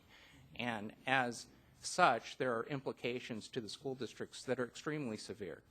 It usually means people lose their jobs. It usually means that a school district's going to have trouble with their bond. It usually means some difficulty at the school district level. The false certification, as interpreted by staff, is the same as inaccurate. And inaccurate is not false. False requires some knowing, some scienter, essentially a knowledge that something is done or a reckless disregard. And that is not the case with the application of this flow chart. So in effect, it should be a case-by-case application. I'll give you another example. And this was the one that I think staff has spent a lot of time trying to dissect because it was a significant issue that at least I've brought up multiple times in front of the implementation committee, and it's nowhere in the write-up, but it was talked about here, which is in the statutory scheme, it talks about or if the school district repays. And that's been ignored. And what we were told before was, you know what, it's discretionary. It's our discretion. We are not going to apply that part of the statute. That can't be. That cannot be. It's a discretionary statute for you as the state allocation board to apply. And in this particular case with the statute, it's not discretionary. It says if you repay, then you don't get hit with the penalty. So staff has chosen to take an interpretation that is not discretionary and make it discretionary. So there's an issue with discretion. There's an issue with application of statute. Okay, thank you. Thank you. And this, it would have been helpful to have gotten your letter sooner. This is one of those rare items that has been out in the public for several days now, not to mention. Well, I've actually commented at each of the implementation committee meetings, and none of my comments have made it into the implementation committee record. But I would urge the state allocation board to reject this policy because this is a policy that is inconsistent with the statute. It's not, okay, well, I don't think that's, as I said to begin with, that's not the question in front of us. Thank you. Hello. Okay. Any other questions on this for the staff goes into tab 15? Oh, sorry. Yeah, I read this, and I could be wrong, as staff's recommendation would be based on the flow chart, but there would be discretion up to the state allocations board in terms of extenuating circumstances or whatever in terms of how it wanted to impose any penalties. And I have to tell you, I'm clearly the fact that there's such a small percentage indicates that school districts, for the most part, play by the rules. So I just want to tell you, thoughts that I have on this, okay? One is that I do think there should be, some consequences for districts that take longer than, that aren't ready to fund, that take longer than others, because if there's not some kind of consequence, then why not just get in line and whatever interest you're paying on this versus what you've got to pay, there might be, you might end up paying a little bit more, but that's money that could be out building other projects, modernizing schools, whatever. So, but at the same time, the frustration I would have if I were on the board in one of these districts is when you have a project that occurred in 2001 or 2, and we're just now dealing with it in 2008. I mean, that's a long time, or 2010, that's a long time for a project to have passed. And you're penalizing potentially kids that aren't even attending the same school anymore. I mean, and that, I have a problem with that. It should, if we're going to deal with it, we should be able to deal with these audits in a timely manner so we discover the discrepancies and it's not where we're imposing penalties 8 years after an event occurred, because I think that ends up being even more punitive to a school district. So I don't know what the right answer is, but it seems to me there ought to be some sort of better way of dealing with it. And when you read like San Francisco Unified's situation where they had to put a stop on all projects temporarily, I don't know if we should require more reporting or what. Certainly they said in their letter that they are now attaching to sign contracts with their requests. So I don't know if that is easier than trying to have to go through going through an additional certification, because my guess is $100 an hour probably doesn't fully cover staff's time to go through the additional certification. So there's got to be some way we can deal with this in a timely manner and in a cost-effective manner. And there should be, like I said, I don't know what the penalty should be, but you certainly don't want to do anything that encourages, if it's no harm, no foul, then why not get in line and get the money and hold it. So I think that I share your frustration on the length of time it takes to get it here, but I would say that it's sort of similar to how I feel for the football players who are playing on the USC football team this year. I mean, sometimes you end up paying a penalty for something that happened a while ago, and I think the staff feels, I think the staff's been trying to get this back to us for a while, and but I don't know what we can do about it exactly. Yeah, a few more too. So, I just have a couple comments. Two comments. They're probably one on each side of the issue as it's presented. I think we've struggled a lot with the falsely certified, both as a board and I think as the constituents, in the ascription of intent. And how I heard today a different take on that, and I certainly would like us to explore that, because if there is other examples of false certification, meaning intentional certification versus unintentional, I think that we should, as a board, kind of go through that. We've struggled with that. First time I've heard it, I didn't see the letter, so I think that's important. On the other side of it, I will say, having sat here through much of this, that we as a board at one point, and I don't know, it probably wasn't the current board, but we said to staff, we're a little bit uncomfortable with it all being left up to us how much penalty there is.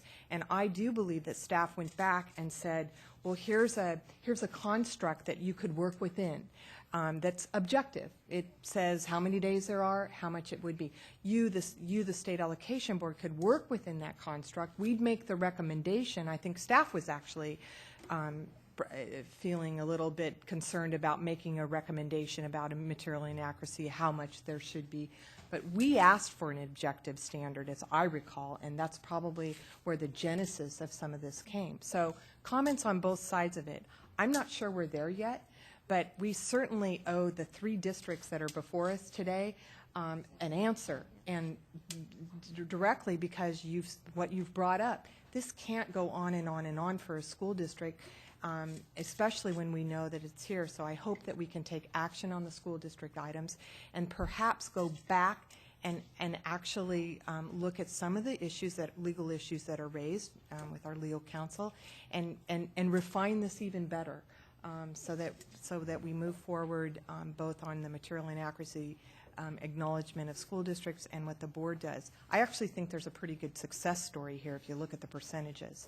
They're low, and it could, you don't know if it's, you don't know if there's recidivism because of the penalty or not, but we think that it's worked so far, but I think it still needs some refinement. Okay, tab. Chair. Oh. Ms. Brownlee, sorry. Yeah, I just wanted to make a comment as well, and sort of following up on Ms. Moore's line of thinking, because I do think this issue between sort of false or mistaken certification needs to be really looked at. I also agree with having some framework and us to be able to deliberate in a more consistent way, but I think that we might have to have 2 charts in some sense. I mean, one, how do we determine what is false and what is unintentional in terms of just making a mistake? What would we look for to determine that? And then once we've made that determination, then having a framework so that we can be consistent within those kind of categories. And I don't know whether this one that's proposed, what that fits for. Does that fit for the sort of unintentional, or the ones that may be deliberately making false claims, and I just don't know the answer to that. I think that, I think, if I could just respond, I think that the board in the past has taken these up one at a time and just made a decision based on case by case. If we were to adopt a framework, or if we were to accept that this was going to be our framework or have two options, I think we'd have to go through a regulatory process and adopt a policy it gets into the issue that's in the letter that we were kind of arguing over a little bit. Is in this instance, this is just a staff's guidance for themselves internally almost to make a recommendation to us. If it got up to us having a framework that we always used, we would probably need a regulation or a statutory change. And I think the point is that these have always been decided on a case-by-case basis.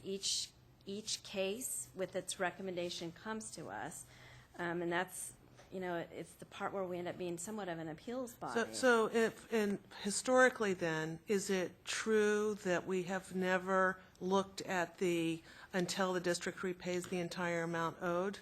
We've always looked at the penalty of certification taken away, self-certification taken away? Could you rephrase the question? So, I think we've done both ways, right? You've done it both ways. Yeah. Yeah. But I with personally one, never just one acted district. one. And I think the point was, obviously, we obviously have more facts and a little bit more history about how it was applied, and I think the purpose of providing this flow chart was to bring some kind of consistent framework, so there wouldn't be inconsistencies, and obviously a level of transparency on how the board could make that decision on how the penalties or loss of self-cert could be made. And that was the whole purpose of a flow chart. I have another question. Am I missing something? Because it seems to me this is relatively straightforward. You have a release of funds. You're supposed to have a contract that says that 50% of the work is going to be under contract and within a certain time frame. And if it's not, then clearly you've been funded earlier and you're getting the use of that money, and instead of the state having it in its funds drawing interest that could be used for another project, right? So it doesn't seem to me that this is all that complicated. I don't know what guidelines there are or whatever in terms of if a district all of a sudden has complications and has to rebid or something else or isn't out there. Actually, it probably should have already bid in terms of what they do then if they find it themselves. I mean, I don't know if there are guidelines on that, but it doesn't seem to me that this is, whether it's, I don't know whether it's intended or knowingly or whatever, but it seems to me that this should be a pretty simple process. Let's test that theory out by moving on to tab 15. Yeah. Tab 15. Okay. Madam Chair, sorry. are we going to vote on accepting this report? No. It's not anything to accept or anything. Do one final comment is to say that on attachment B here, there is nothing on this chart that includes pay your penalty and you're done on this chart. So I just want to point that out. Right, and I think that staff feels that you get into an unlevel playing field. If you have a poor district, it couldn't pay, it's fine, and move on. We're more financially established. That's how I understood what you said. Yes. If I may, I'm not, as someone who's coming into this with an absolute fresh pair of eyes to this, never having dealt with this before, I would argue in my position that the Education Code doesn't give you that discretionary ability.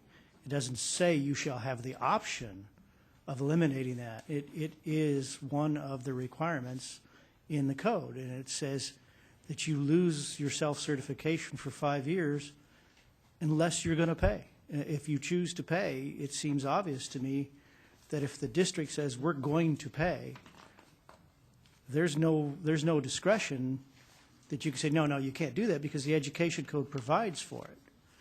It doesn't say that staff has the authority to deny a payment. That is a provision built into the code. Well, Now, certainly an attorney could have fun with this all day and say, well, it doesn't say I was- this or that. Yeah, I was kind of hoping to avoid that, just that as much as possible, but I think there's different ways to read that statute, and I think when we get into the meat of it, you'll hear that argument, and I think Lance can opine as to what has been the traditional interpretation of that at the State Allocation Board. But why don't we go ahead and get into the item, and then we can see where it Okay, leads. so tab 15? Yes. Okay. Unless we want to put these all over. No. Okay, so if you would go to stamp page 240, the purpose of this report, to request the State Allocation Board approve staff's loss of self-certification recommendation for Chula Vista Elementary School District as set forth in this item. Just a little bit of background. In January 2008, the board found the district to be materially inaccurate. Attachment C is a copy of the actual board item. That's stamp pages 244 to 247. So in that item, things were pointed out, such as the district prematurely submitted 2 fund release authorization forms, cumulatively being 617 days premature. The board did find them material inaccurate. The board required the district return $53,145 in interest. The board requested discussion for loss of self-certification penalties at a future board meeting and an implementation committee meeting. One thing to think about in your deliberations, because the district has repaid interest owed as a result of the board's material inaccuracy finding, the board may wish to consider no loss of self-certification privileges for the school. The district has had no SAB funding requests for several years. So on page 241, we're laid out 3 options. First option is prohibit the school district from self-certification of project information for a period of 5 years. Prohibit the Chula Vista Elementary School District from self-certification until October 6, 2015. Specify that the district will be charged an amount of $100 per hour for additional hours necessary to process and review the district's applications submitted during the timelines as prescribed in SAP regulation. Option number 2 is to consider an alternative loss of self-certification period of up to 5 years. Option 3, find that the district has satisfied their material inaccuracy penalty by repaying the interest. And staff is advocating option 1. Ms. Green has a question. Where did the $100 an hour come from? It's in statute. Okay. Or regulation. Regulation by this board. Yes. And it's been that way for quite a while, the $100 has been. Are there any questions? Do you want to go ahead? Are you from the district? I'm taking it. Okay, why don't you go ahead and speak, and we can ask a question. Thank you. I'm Carolyn Scholl. I'm the Facilities Planning Manager for the Chula Vista Elementary School District. In 2002, the Chula Vista Elementary School District signed a certification for the fund release for 2 modernization projects, 2 elementary schools, in the amount of $3 million, in good faith, believing that 50% of the fund release had been spent or contracted for. In December of 2002, the funds were released to the district. The district ultimately spent $14 million on these projects, far in excess of the $3 million it received. An OPSC audit in August of 2007 disallowed some of the expenditures that had been initially reported. 1.5 years later, in January 2008, the State Allocation Board issued a material inaccuracy finding. Despite the district's significant expenditures on these projects, the district did not dispute the finding and requested an invoice for the penalty. 1.5 years later, in May of 2009, the district was invoiced for $53,000, which the district paid the following month in June of 2009. At that time, the district had paid its penalty for the material inaccuracy in accordance with the regulations in effect, specifically Ed Code Section 17070.51B2, which states in part that the board shall prohibit the school district from self-certifying for a period of up to 5 years or until the district's repayment of the entire amount owed under paragraph 1. Now, 3 years after the finding, the board is being asked to apply an additional penalty of a 5-year loss of self-certification. The district believes, per Ed Code, that the penalty has already been paid in full and respectfully requests that this board uphold the code at the time of the finding and not apply additional penalties. Thank you. I'm going to just interrupt this discussion for 1 second. Can we lift the call on the minutes? To approve the minutes, Assemblymember Brownlee? Thank you. That's out, so, thank you. All right. Now, are there any questions? I knew there was a purpose. All right. Is there any questions of either the staff or the district? Mr. Harvey? Well, the nub of it is this or, isn't it? Do we have any guidance from our council on what this may mean? I know historically we seem to have predominantly imposed penalties of loss of self-certification. One district, 7 projects, we did not. But while there were a very few number, in a majority of those numbers, we did the loss of self-certification. So help me understand what the or means here. Historically, the board has interpreted that or more or less as an option for the board. It's the discretion to the board. What's the limit on how long we will withhold self-certification? So, I probably need that for the record. I don't know. What's your legal? Thank you. That we would withhold self-certification for a period of time. It could be up to 5 years. It could be less than 5 years. It could be up to the time period that they repay the payment, the overpayment with interest, or it could be beyond that. It seems to be at maximum it could be assessed against them where they would not be able to certify would be up to 5 years. And that seems to be the interpretation the board has taken in the past.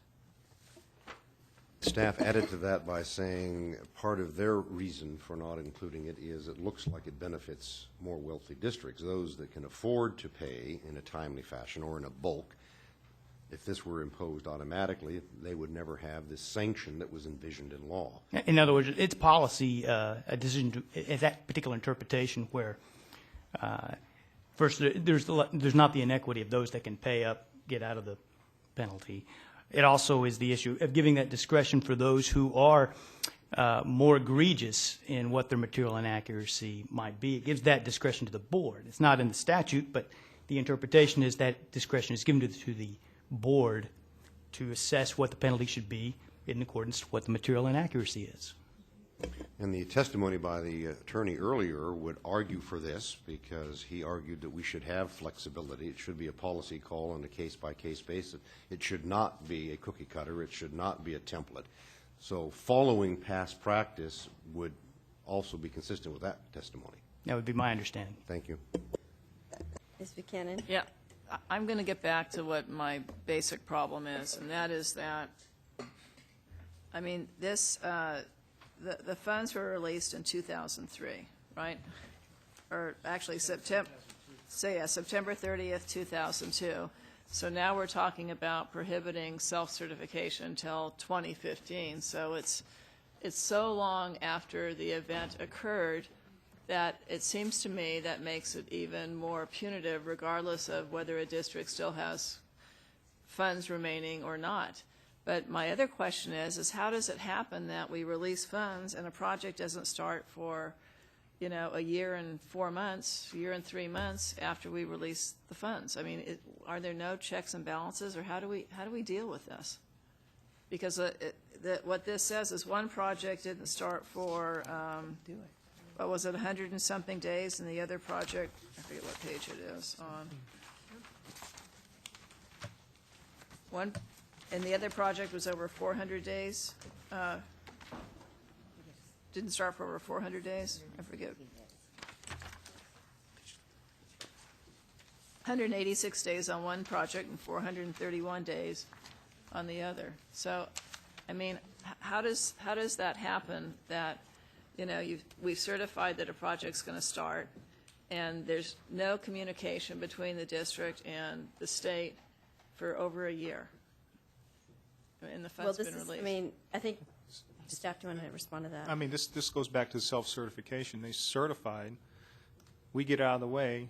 It's up to them to move forward and make sure they have the contracts in place and begin building the project. So what are the state guidelines? So if I'm a district and I certify, and maybe I have to go, maybe there's extraneous events that happen and I'm not able to start, what am I supposed to do? What does statute say I'm supposed to do if I've received the money and I can't bid in time? Well, I mean, there is also a voluntary mechanism, a school district, if they obviously realize they leap before, statutory requirement, they can always come into OPSC and said, you know what, obviously there could be a problem with me jumping ahead, could we have let's talk about this issue as opposed to waiting till you get that call or a letter validating that certification. And that could come later. You're absolutely right. But is there something in statute that says if you can't start within a certain amount of time, you have to return the money or notify or do anything? We have Time limit on fund release. time limit on fund release, meaning once you get the apportionment, Right. you have to come in with a valid fund release within 18 months. I understand that. There's the other part to this, too, that once you get the money and you're moving forward, we have a substantial progress Right, check. 50%. But what is there in statute that says if you get the money and you don't meet, something comes up and you can't meet the substantial progress, what the district is supposed to do then? Nothing, just wait and see. I believe that they would have to probably request to rescind. And then we don't perform an audit for 5 years. No, it's up to 2 years. I mean, once that hits the timeline to complete, the district notifies us the project is complete, 100% complete. Then we have up to 2 years to pull the project for an audit. So technically, it may not be 5 years. But I think one of the issue here is, unfortunately, this item has been agendized several times over, and unfortunately, the board has not stepped forward and make a recommendation on the loss of self-cert. So unfortunately, the district's been kind of in abeyance for quite some time. And just to clarify, Assemblywoman Buchanan, because you bring up a valid point of talking about what if a district does come forward, but we also have to look at the reality of districts, that in this instance or any other instance, somebody may have started, then they left, and so the other new facilities manager may have come in and assumed everything was correct, so they may have not been able to voluntarily know and come into the state allocation board, because then that opens up a whole other can of worms. If we're talking about a district voluntarily coming in and they don't get an MI, but that discretion's not allowed in statute for staff to do. So I've heard that discussion. I don't think a change in staff is necessarily a good excuse. I mean, a district should have procedures in place, so even if it gets a new director of facilities or whatever, is still following statute and it's still doing the proper reporting. I guess, my frustration is this sort of drags on, and I don't know what, like I said, is it clear that a district, if they can't start in time, they should be returning the money, they should be notifying us, they should be applying for an extension? What are those guidelines so that so the districts follow those after they've self-certified? I think probably some of the potential is, if they come in early and realize that they may, technically, to some extent, may have to stand back in line for their project. So that may be one of the outliers of why they may not come forward. But I mean, we're open to meeting with districts early if they have some kind of issue that they like to talk about, because I think preventative measures are important, and we would definitely be willing to speak with districts about these topics. Mr. Jeffries, did you? I apologize to my colleagues up here as a one-timer having to ask That's okay. questions, but I'm being asked to assess a penalty for a crime, and I don't mean to use the word crime in the sense of the criminal terminology. I'm being asked to assess a penalty for something I don't know what you did wrong. Any reasonable person is going to want to know what the violation was to determine an appropriate level of response to ensure that there is deterrence to not do it again and or make restitution. We're not provided that benefit. I'm not provided that benefit of what was done wrong. That's my first concern. And then my second one is, assuming that every district has to pay back some level of funds, my curiosity is, as my first question now, my curiosity is, the funds that you utilize to pay the interest or to pay back, do they come from a construction fund, a mitigation fund, or do they come out of a district's general operating fund, basically cutting funds that would otherwise go to classrooms? I don't know where the funds came from. I wasn't with the department when the fine was paid. The crime is that we didn't spend or contract for 50% of the fund release at that time. That doesn't mean that no expenditures were made. We were short of the 50%. And also, as I said before, during the audit, some of the expenditures that were reported were disallowed, which brought us short as well. That opens up an incredible can of worms for me to even wonder why we're here discussing this. If the end product was what was approved and the end product serves the delivery of education, I don't even, I know there's a procedure that needs to be in place to prevent school districts from skipping ahead of those who are prepared to put in place those facilities that are being authorized. I get it. There's competition for limited funds, so, okay. I won't continue here. Ms. Buchanan? Yeah, I was going to say, in this case, my recommendation would be that we not that we not impose a penalty of not requiring not allowing them to self-certify. Yeah, option B. But in response to Assemblymember Jeffries, I think, when people pass bonds, whether they're local bonds or whether they're state bonds, they pass them with the intent that the money's going to get out to fund projects within a reasonable time. And I think the problem is that if you're selling a bond and you're giving it to a project and the project is going to happen, it's not going to get, the money's just going to be banked for, I won't say arbitrage purposes, but in local bonds, there's arbitrage laws. The money's just going to be banked. Then in a local district, you can actually lose the tax-exempt status of the bond. So the real intent is that the money go, and the reason you have self-certification is the money go to projects. The reason you're getting the funding is because the project's ready to be, you're signing the contract, 50% is going to be complete. And it's there to deter districts from taking the money and sitting on it, because we're talking about jobs, whatever. In this situation, I think it happens rarely. I have a problem with going back and penalizing districts for an event that happened 7 or 8 years ago. But I think the intent of the penalty or whatever is to do just that, prevent the money being put into an account and projects not being done. Because when you release money, you're releasing it for projects that are going to bid in schools and kids can benefit. Well, I don't think the intent was, but at the time they certified, they said we've got 50% under construction, and they didn't have that for over a year later. So I don't know what the intent was, so I don't think they should lose the self-certification given the time that's passed. But I do agree with the basic process that says if we're releasing money to you, that's because you're ready you're in the process of building or modernizing or whatever you're doing. Ms. Moore? I would support what I think you're saying is option 3, and I'd also just generally again make a comment that I think the system is working fairly well. If I'm reading the statistics correctly, 99.5% of districts do correctly certify so far from the statistics of the office and move forward with their projects. So any help that we can give to that 0.5 that if for some reason is not making those, is not correctly doing it, I think we should help. But on the whole, it's very successful self-certification on this point. And I also think that a lot of time has passed. They've paid a penalty.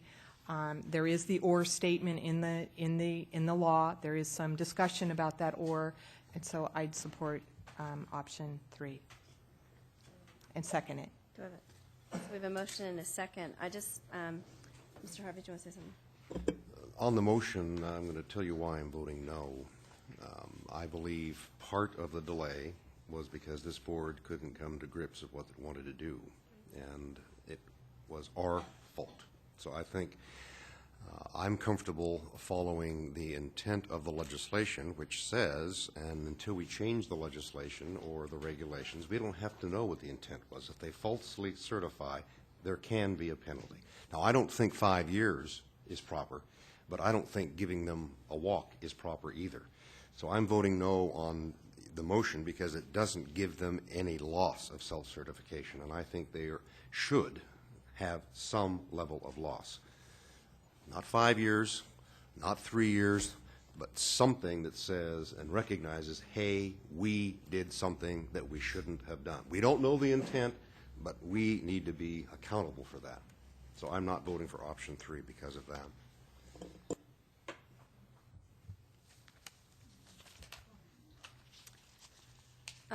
Okay. Call a row. Senator Hancock coming. Assemblymember Jeffries, I vote aye. Assemblymember Brownlee, Assemblymember Buchanan, Scott Harvey, No. Kathleen Moore, Aye. Lynn Green, Aye. Cynthia Bryant. Do you need my vote to get it out? Yes. I'll vote aye. Carries. Tab 16. Thank you. Okay, so this is almost the same scenario we've got for San Francisco. This is on stamp page 248. They did go to the board in January 2008.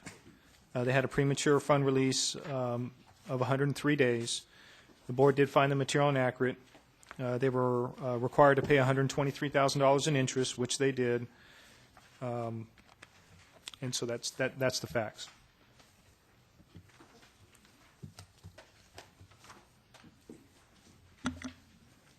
Basically looking at the same options also. Do you have something to add? Yes, Madam Chair. So Identify yourself. my name is David Golden. I am the Chief Facility Officer for the San Francisco Unified School District. In November 2004, I arrived in the district. This was, of the 36 or 37 projects that were referenced, one of them belongs to us. It was a project at Galileo High School. For those of you who have ever been to San Francisco, it's right across from Ghirardelli Square. It's a landmark building. Project was built, it was finished, it was highly successful. As apparently the story goes, in 2001, the superintendent put all construction on hold for a few months in the school district to make some investigations. During that time, a fund release occurred, 103 days. The bid was lost. The project was rebid. In 2006, this was, or the end of 6, early 7, this was brought to our attention.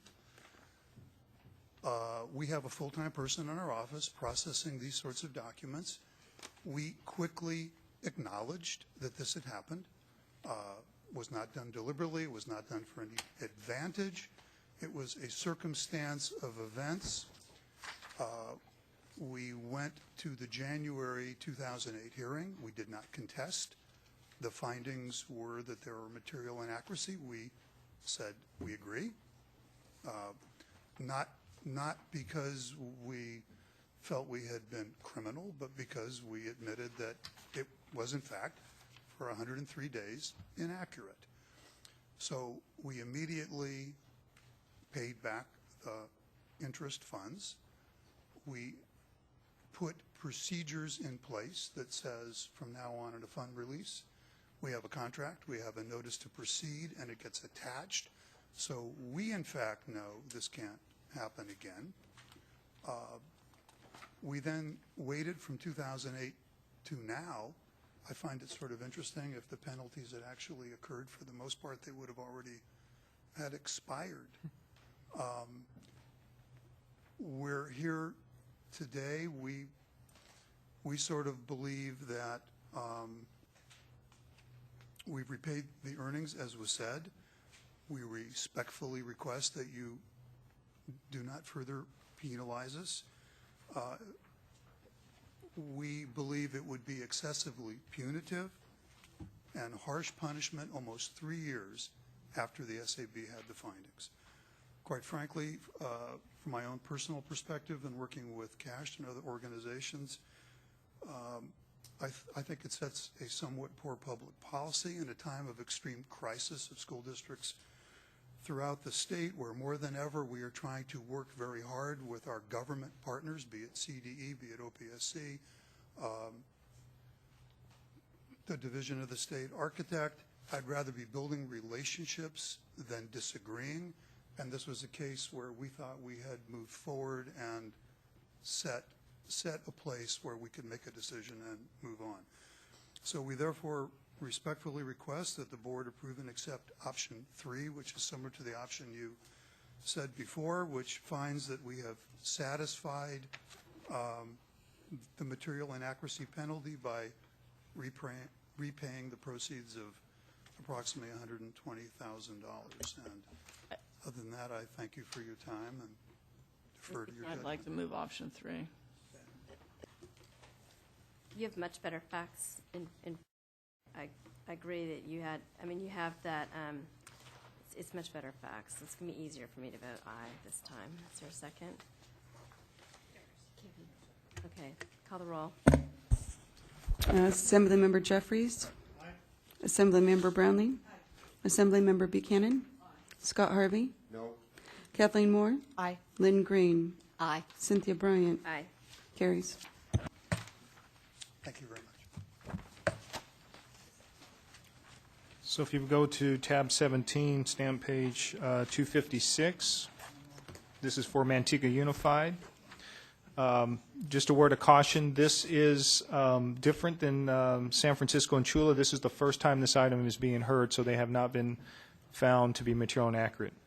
So the purpose of this report is to present school facility program audit findings for Manteca Unified, to request the board find a material inaccuracy has occurred which resulted in a funding advantage for the district, to request to levy the appropriate interest penalty as provided in law.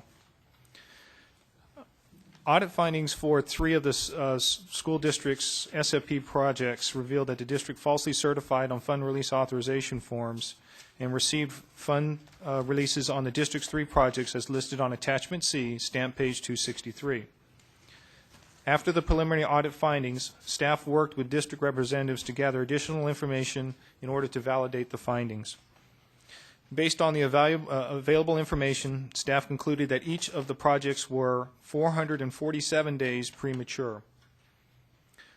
Some background, the district has violated a couple of sections in the Education Code. Education Code section 17072.32 states the essential element necessary to meet the criteria in this education code is to have a binding contract for the completion of the approved project. The district submitted a fund release request using the fund release authorization form on which the district specifically checked the following certification. The district certifies that it has entered into binding contracts for at least 50% of the construction included in the plans applicable to the state-funded project. To confirm compliance with this SFP requirement, an accurate certification is necessary. The district prematurely certified. Additionally, Education Code 17070.51A requires that when eligibility or funding application related information is found to be falsely certified by school districts, architects, or design professionals, the OPSC shall notify the board. Material inaccuracy is further defined in the regulations that the falsely certified information allowed the school district to gain an advantage in the funding process. The district's position, as we have it in the item, the district maintains the mistake was honest in nature and only happened because there was a change in staff at the time. The district had no intention of falsely certifying the Form 5005s. Because these projects were all bid together and the fact that the district was undergoing staff changes at the time the forms were submitted to the OPSC, the new district staff was unaware that they had broken any rules. Additionally, there were 4 other prior projects that were audited by the OPSC with no audit issues found. The district is aware that they owe the state interest in the amount of $139,397 and is prepared to pay this amount back to the state. Now, one side note, it should be noted that the district was active in the SFP from the year 2000 to 2003 with adjusted grant fund releases for 11 projects. All the fund releases required a valid fund release authorization form. So based on the audit findings, there are 2 major issues for consideration by the board. The first issue is material inaccuracy. The district falsely certified on their fund release authorization submittals. Under the law and regulations governing material inaccuracy, the term falsely certified is used. And once again, it is not necessary for the board to determine that the certification was knowingly false.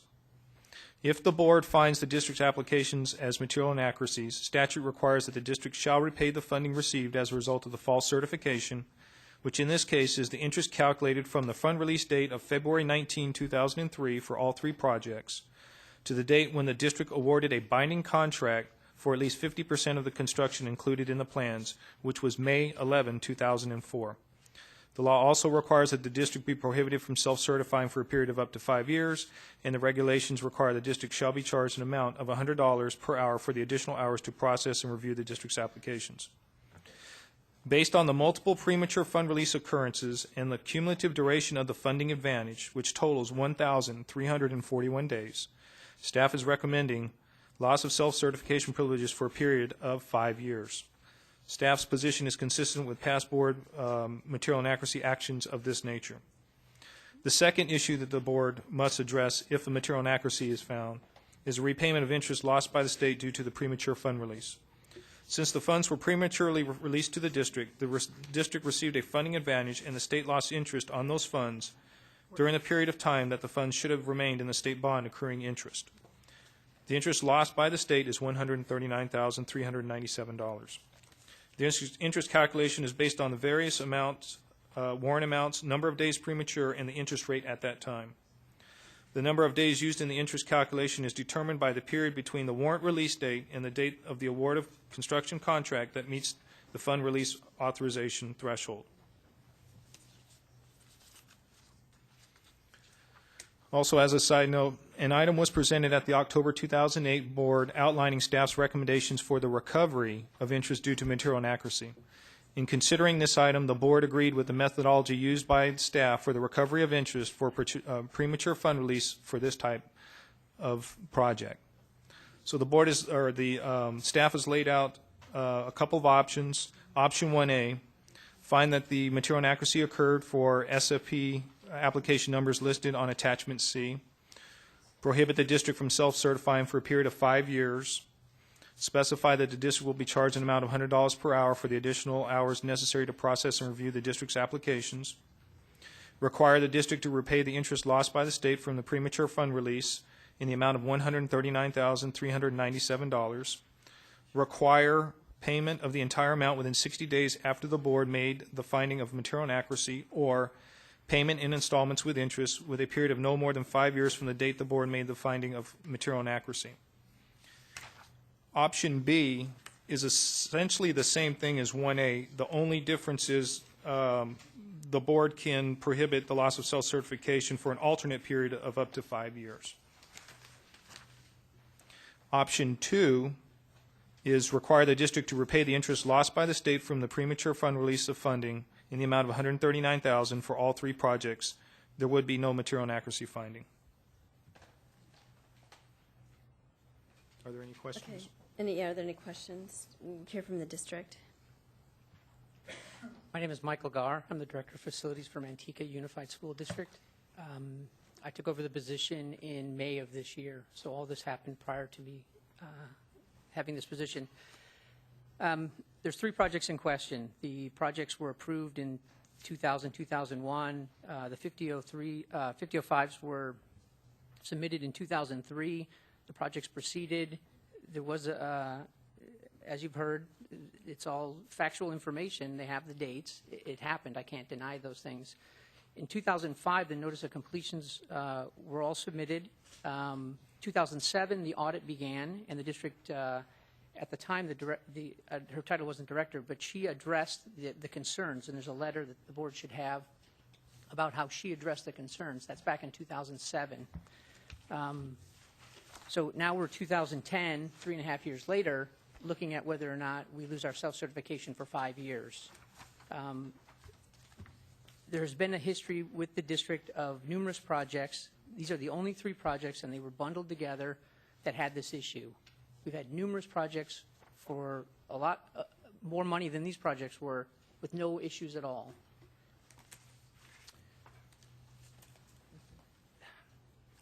What I'm asking is that you look at the consideration of time spent on this. We've waited 3.5 years. The money's been set aside. I can't answer where the money came from, whether it came from the projects. The projects were One of them was significantly overspent, so the district contributed more money than initially anticipated. The money's been set aside since 2007 to repay this, and we've been waiting our turn to come and do this.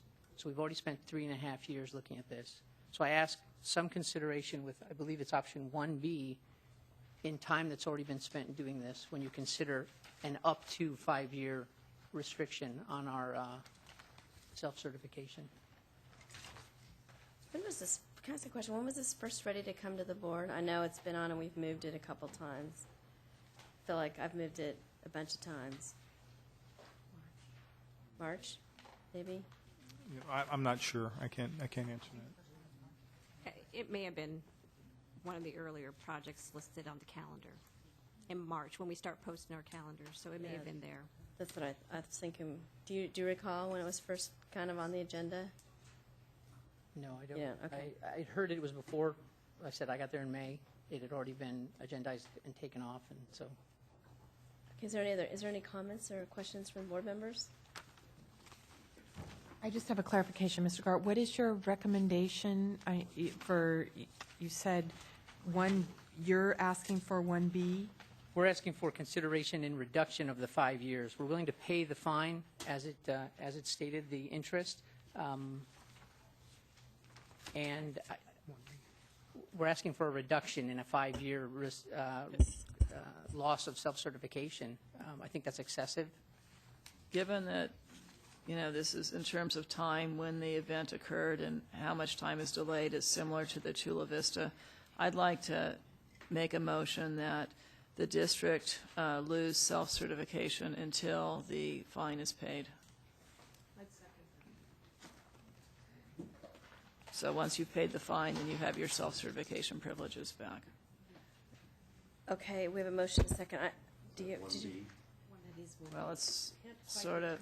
So, I mean, are we? It's actually, I think it's really option 2 only, adding in the finding of a material inaccuracy.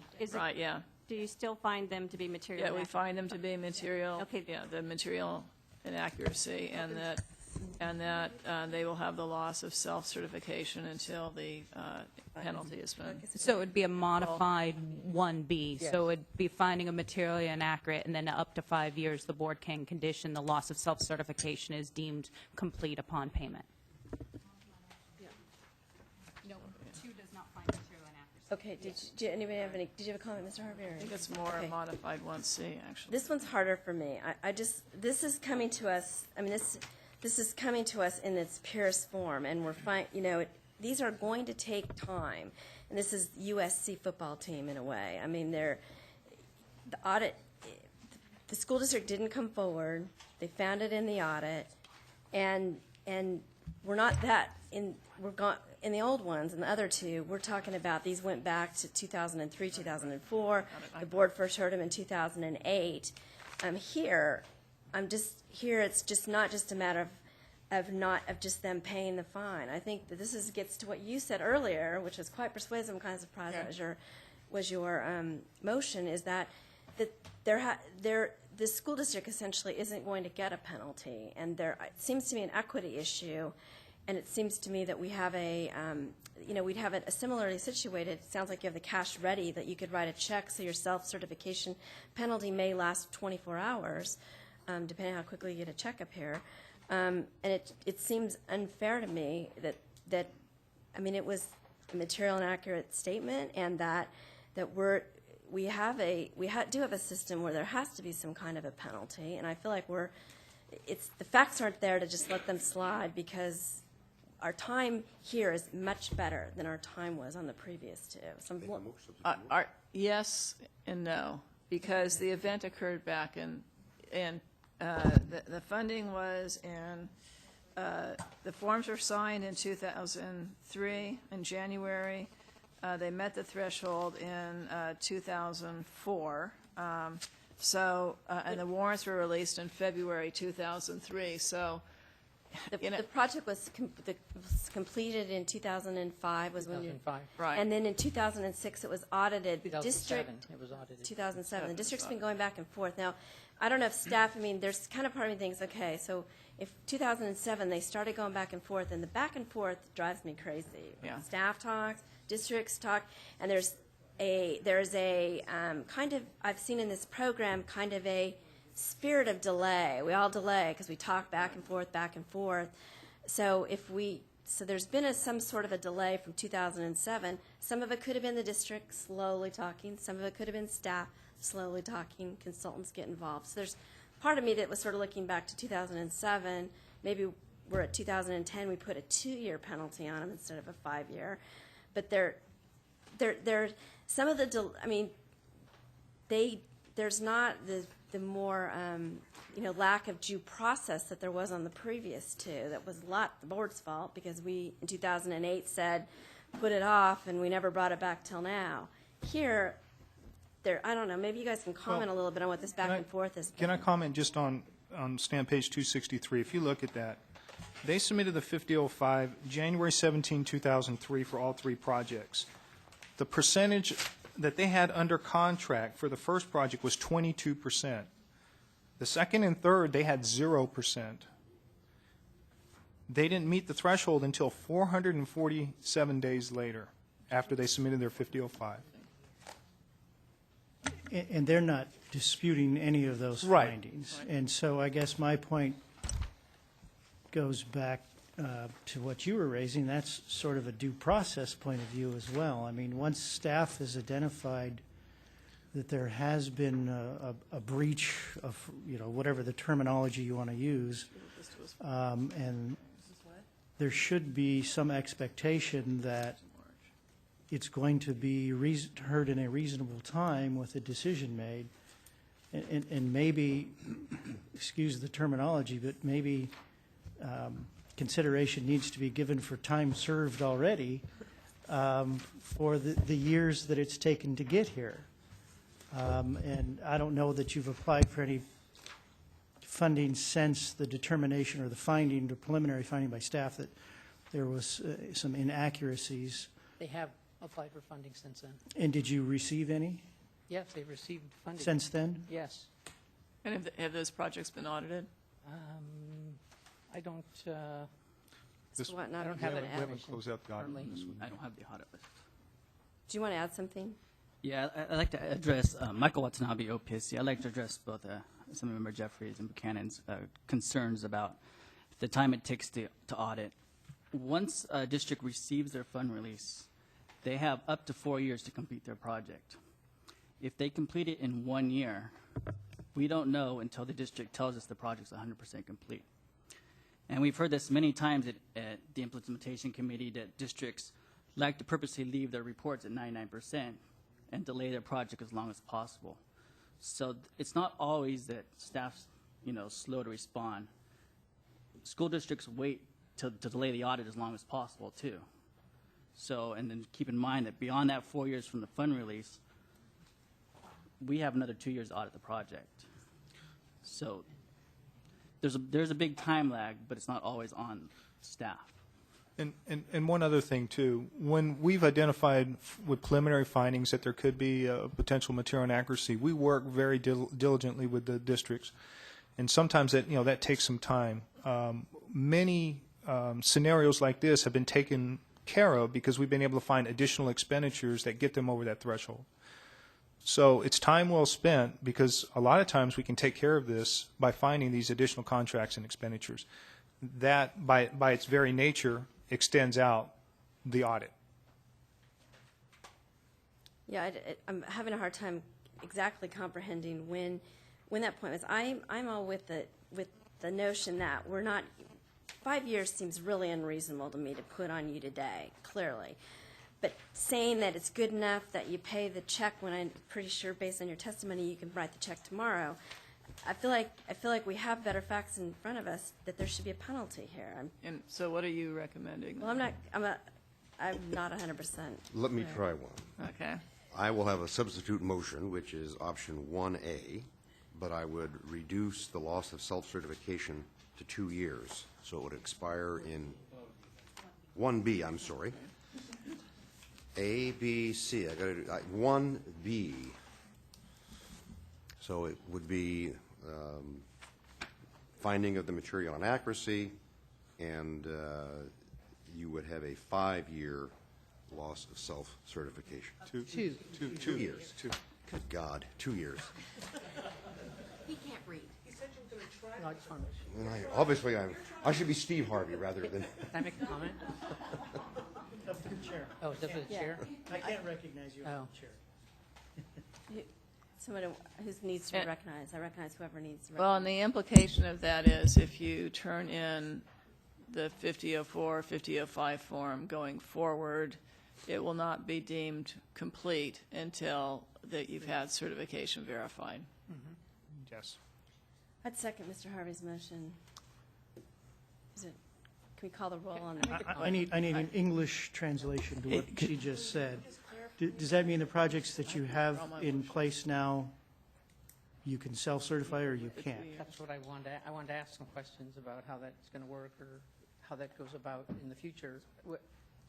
What if we don't put any projects forth in 2 years? I understand the notion about You're having a penalty, golden. and I agree. Then you're golden. You're golden. That's easy for But you.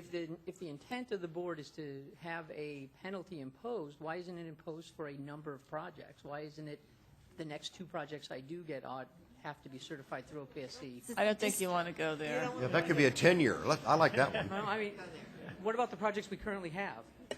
They're funded. It's They're just funded. going They're forward with the 5004, the 5005 forms. Is that right? It's any new projects moving forward after the board has made a recommendation of Yes. material inaccuracy. So new projects as of today. So any projects that are in the process, we're good. Anything You're you, good. yeah.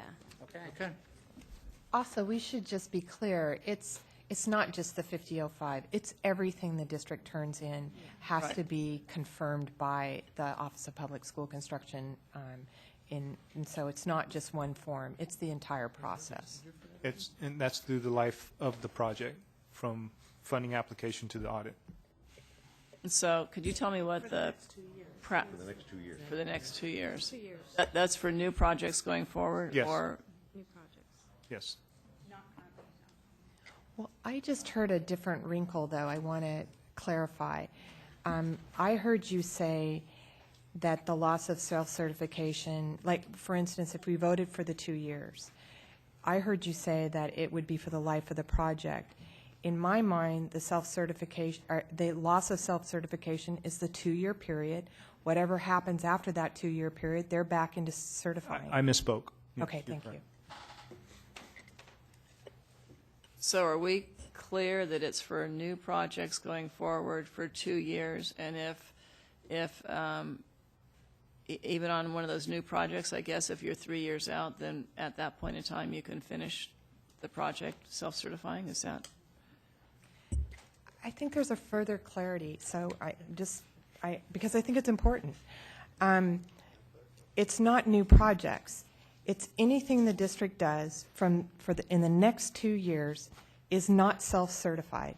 So it could be a project that partially already went through filing certain things, and now when they file the next That's item. what I'm trying to clarify, because it was said that this would not affect any projects that are in Why process I'm right saying now. So that's what I'm trying to What is it? clarify. It states in statute, it's prospective for any subsequent after the material inaccuracy finding. Yeah, 1707.0.52B2 says for any subsequent applications for funding, so new ones, not currently existing or anything in-house. And it's for That's funding. clear. And it's just applications for funding, not for Stand- I everything stand else. corrected. Well, I got to clarify for myself then. So anything that currently is in process, I can self-certify for, but Yes. simultaneously, I can't self-certify for anything new that I start. Any That's new for a period of applications 2 for years. funding, you can't certify for 2 years. All right.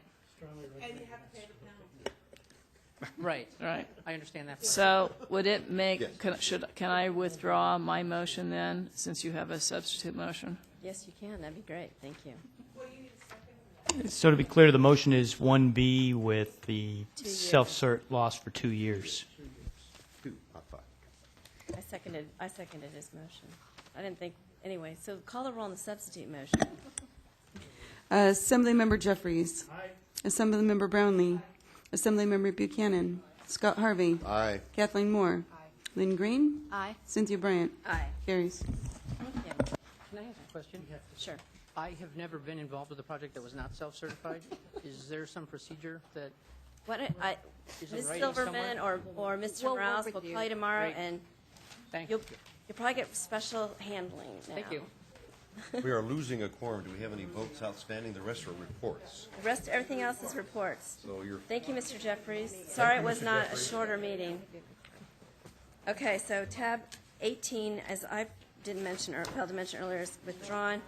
Tab 19 is HPI, just real quick. We will be bringing this back in November. We do need to tweak our HPI regulations that we did in May because we realized we made an error on having all of the Cal Green statistics, as was Lynn Green, all the Cal Green things in that regulation. We also should be able to announce an MOU with CHIPS. That'll come up. Do we need to take up, do we want to go ahead and talk about tab 20, or do we want to put that over? Let's put it over. Everybody read this tab 20, and we'll bring it back. Just bring the regulations after 5 years. we could do a We don't need a dual track. report, just bring the regulations. Or bring the We regulation. can do a dual track. We'll do a dual provide a report and a regulation. Yeah. Okay. All right. That we're going to bring the report and regulations back next meeting? I'm uncomfortable with that. Okay, then we'll I would bring it like, back. I like the report first and then the regulations. We'll have a discussion, and then 'Cause we'll there's- bring regulations in December. Thank you. The report codifies and talks about what the regulations include. Is there a reason not to do them together? 'Cause she's- There are concerns about the report, and I think, given this additional time, I hope that staff can work on those concerns. We could have a scenario, would you be, if we brought back, we could bring back what a regulation might look like, expand the report a little bit without having, with a guaranteed no adoption. So maybe that might even help form the discussion a little bit if we saw what our regs might look like. I would be okay with that as a, like, it's kind of, you're kind of informing a first read type piece. First reading. But I would encourage staff to work on some of the concerns raised on the financial hardship report, and Couldn't you work with us to, I mean, we're kind of unclear about what those concerns are. We'll be willing to Sure. work with you on that item. yes. Ms. Kaplan, have you heard anything from Senator Huff? I gave him about 2 minutes ago. I said five minutes, and I have not. Okay, then. Are there any other items to come? Did you want to, oh, Public comment? public comment on items not on the agenda? I just want clarification on the financial. Thank you, Madam Chair. Not wanting to prolong this meeting, but I just wanted clarification on the Can't? uh, Okay. what you're going to do with financial hardship. What is it that you will do with financial hardship at the next meeting? I was unclear of the conversation. We'll at least bring the report back. The staff's going to work on expanding the report. Maybe they'll include some draft concepts, and staff is going to, per Ms. Moore's request, work with stakeholders who are interested. So if anyone who wants to work on that should talk to, I don't know who's in charge of that. Mr. Morales, is that you? Yeah. And if there is a regulation, it is like a first reading. It will not be for action. It will be to set the framework for discussion. Okay. Because I was going to make a number of comments today, and I will make those comments to Mr. Morales, Ms. Silverman. And we'll have a full discussion in November. Okay, thank you very much. Okay. Closed session will not be happening today, so that's canceled. I forgot to announce that at the beginning. So if there's no other business. Any public comment on an item not on the agenda?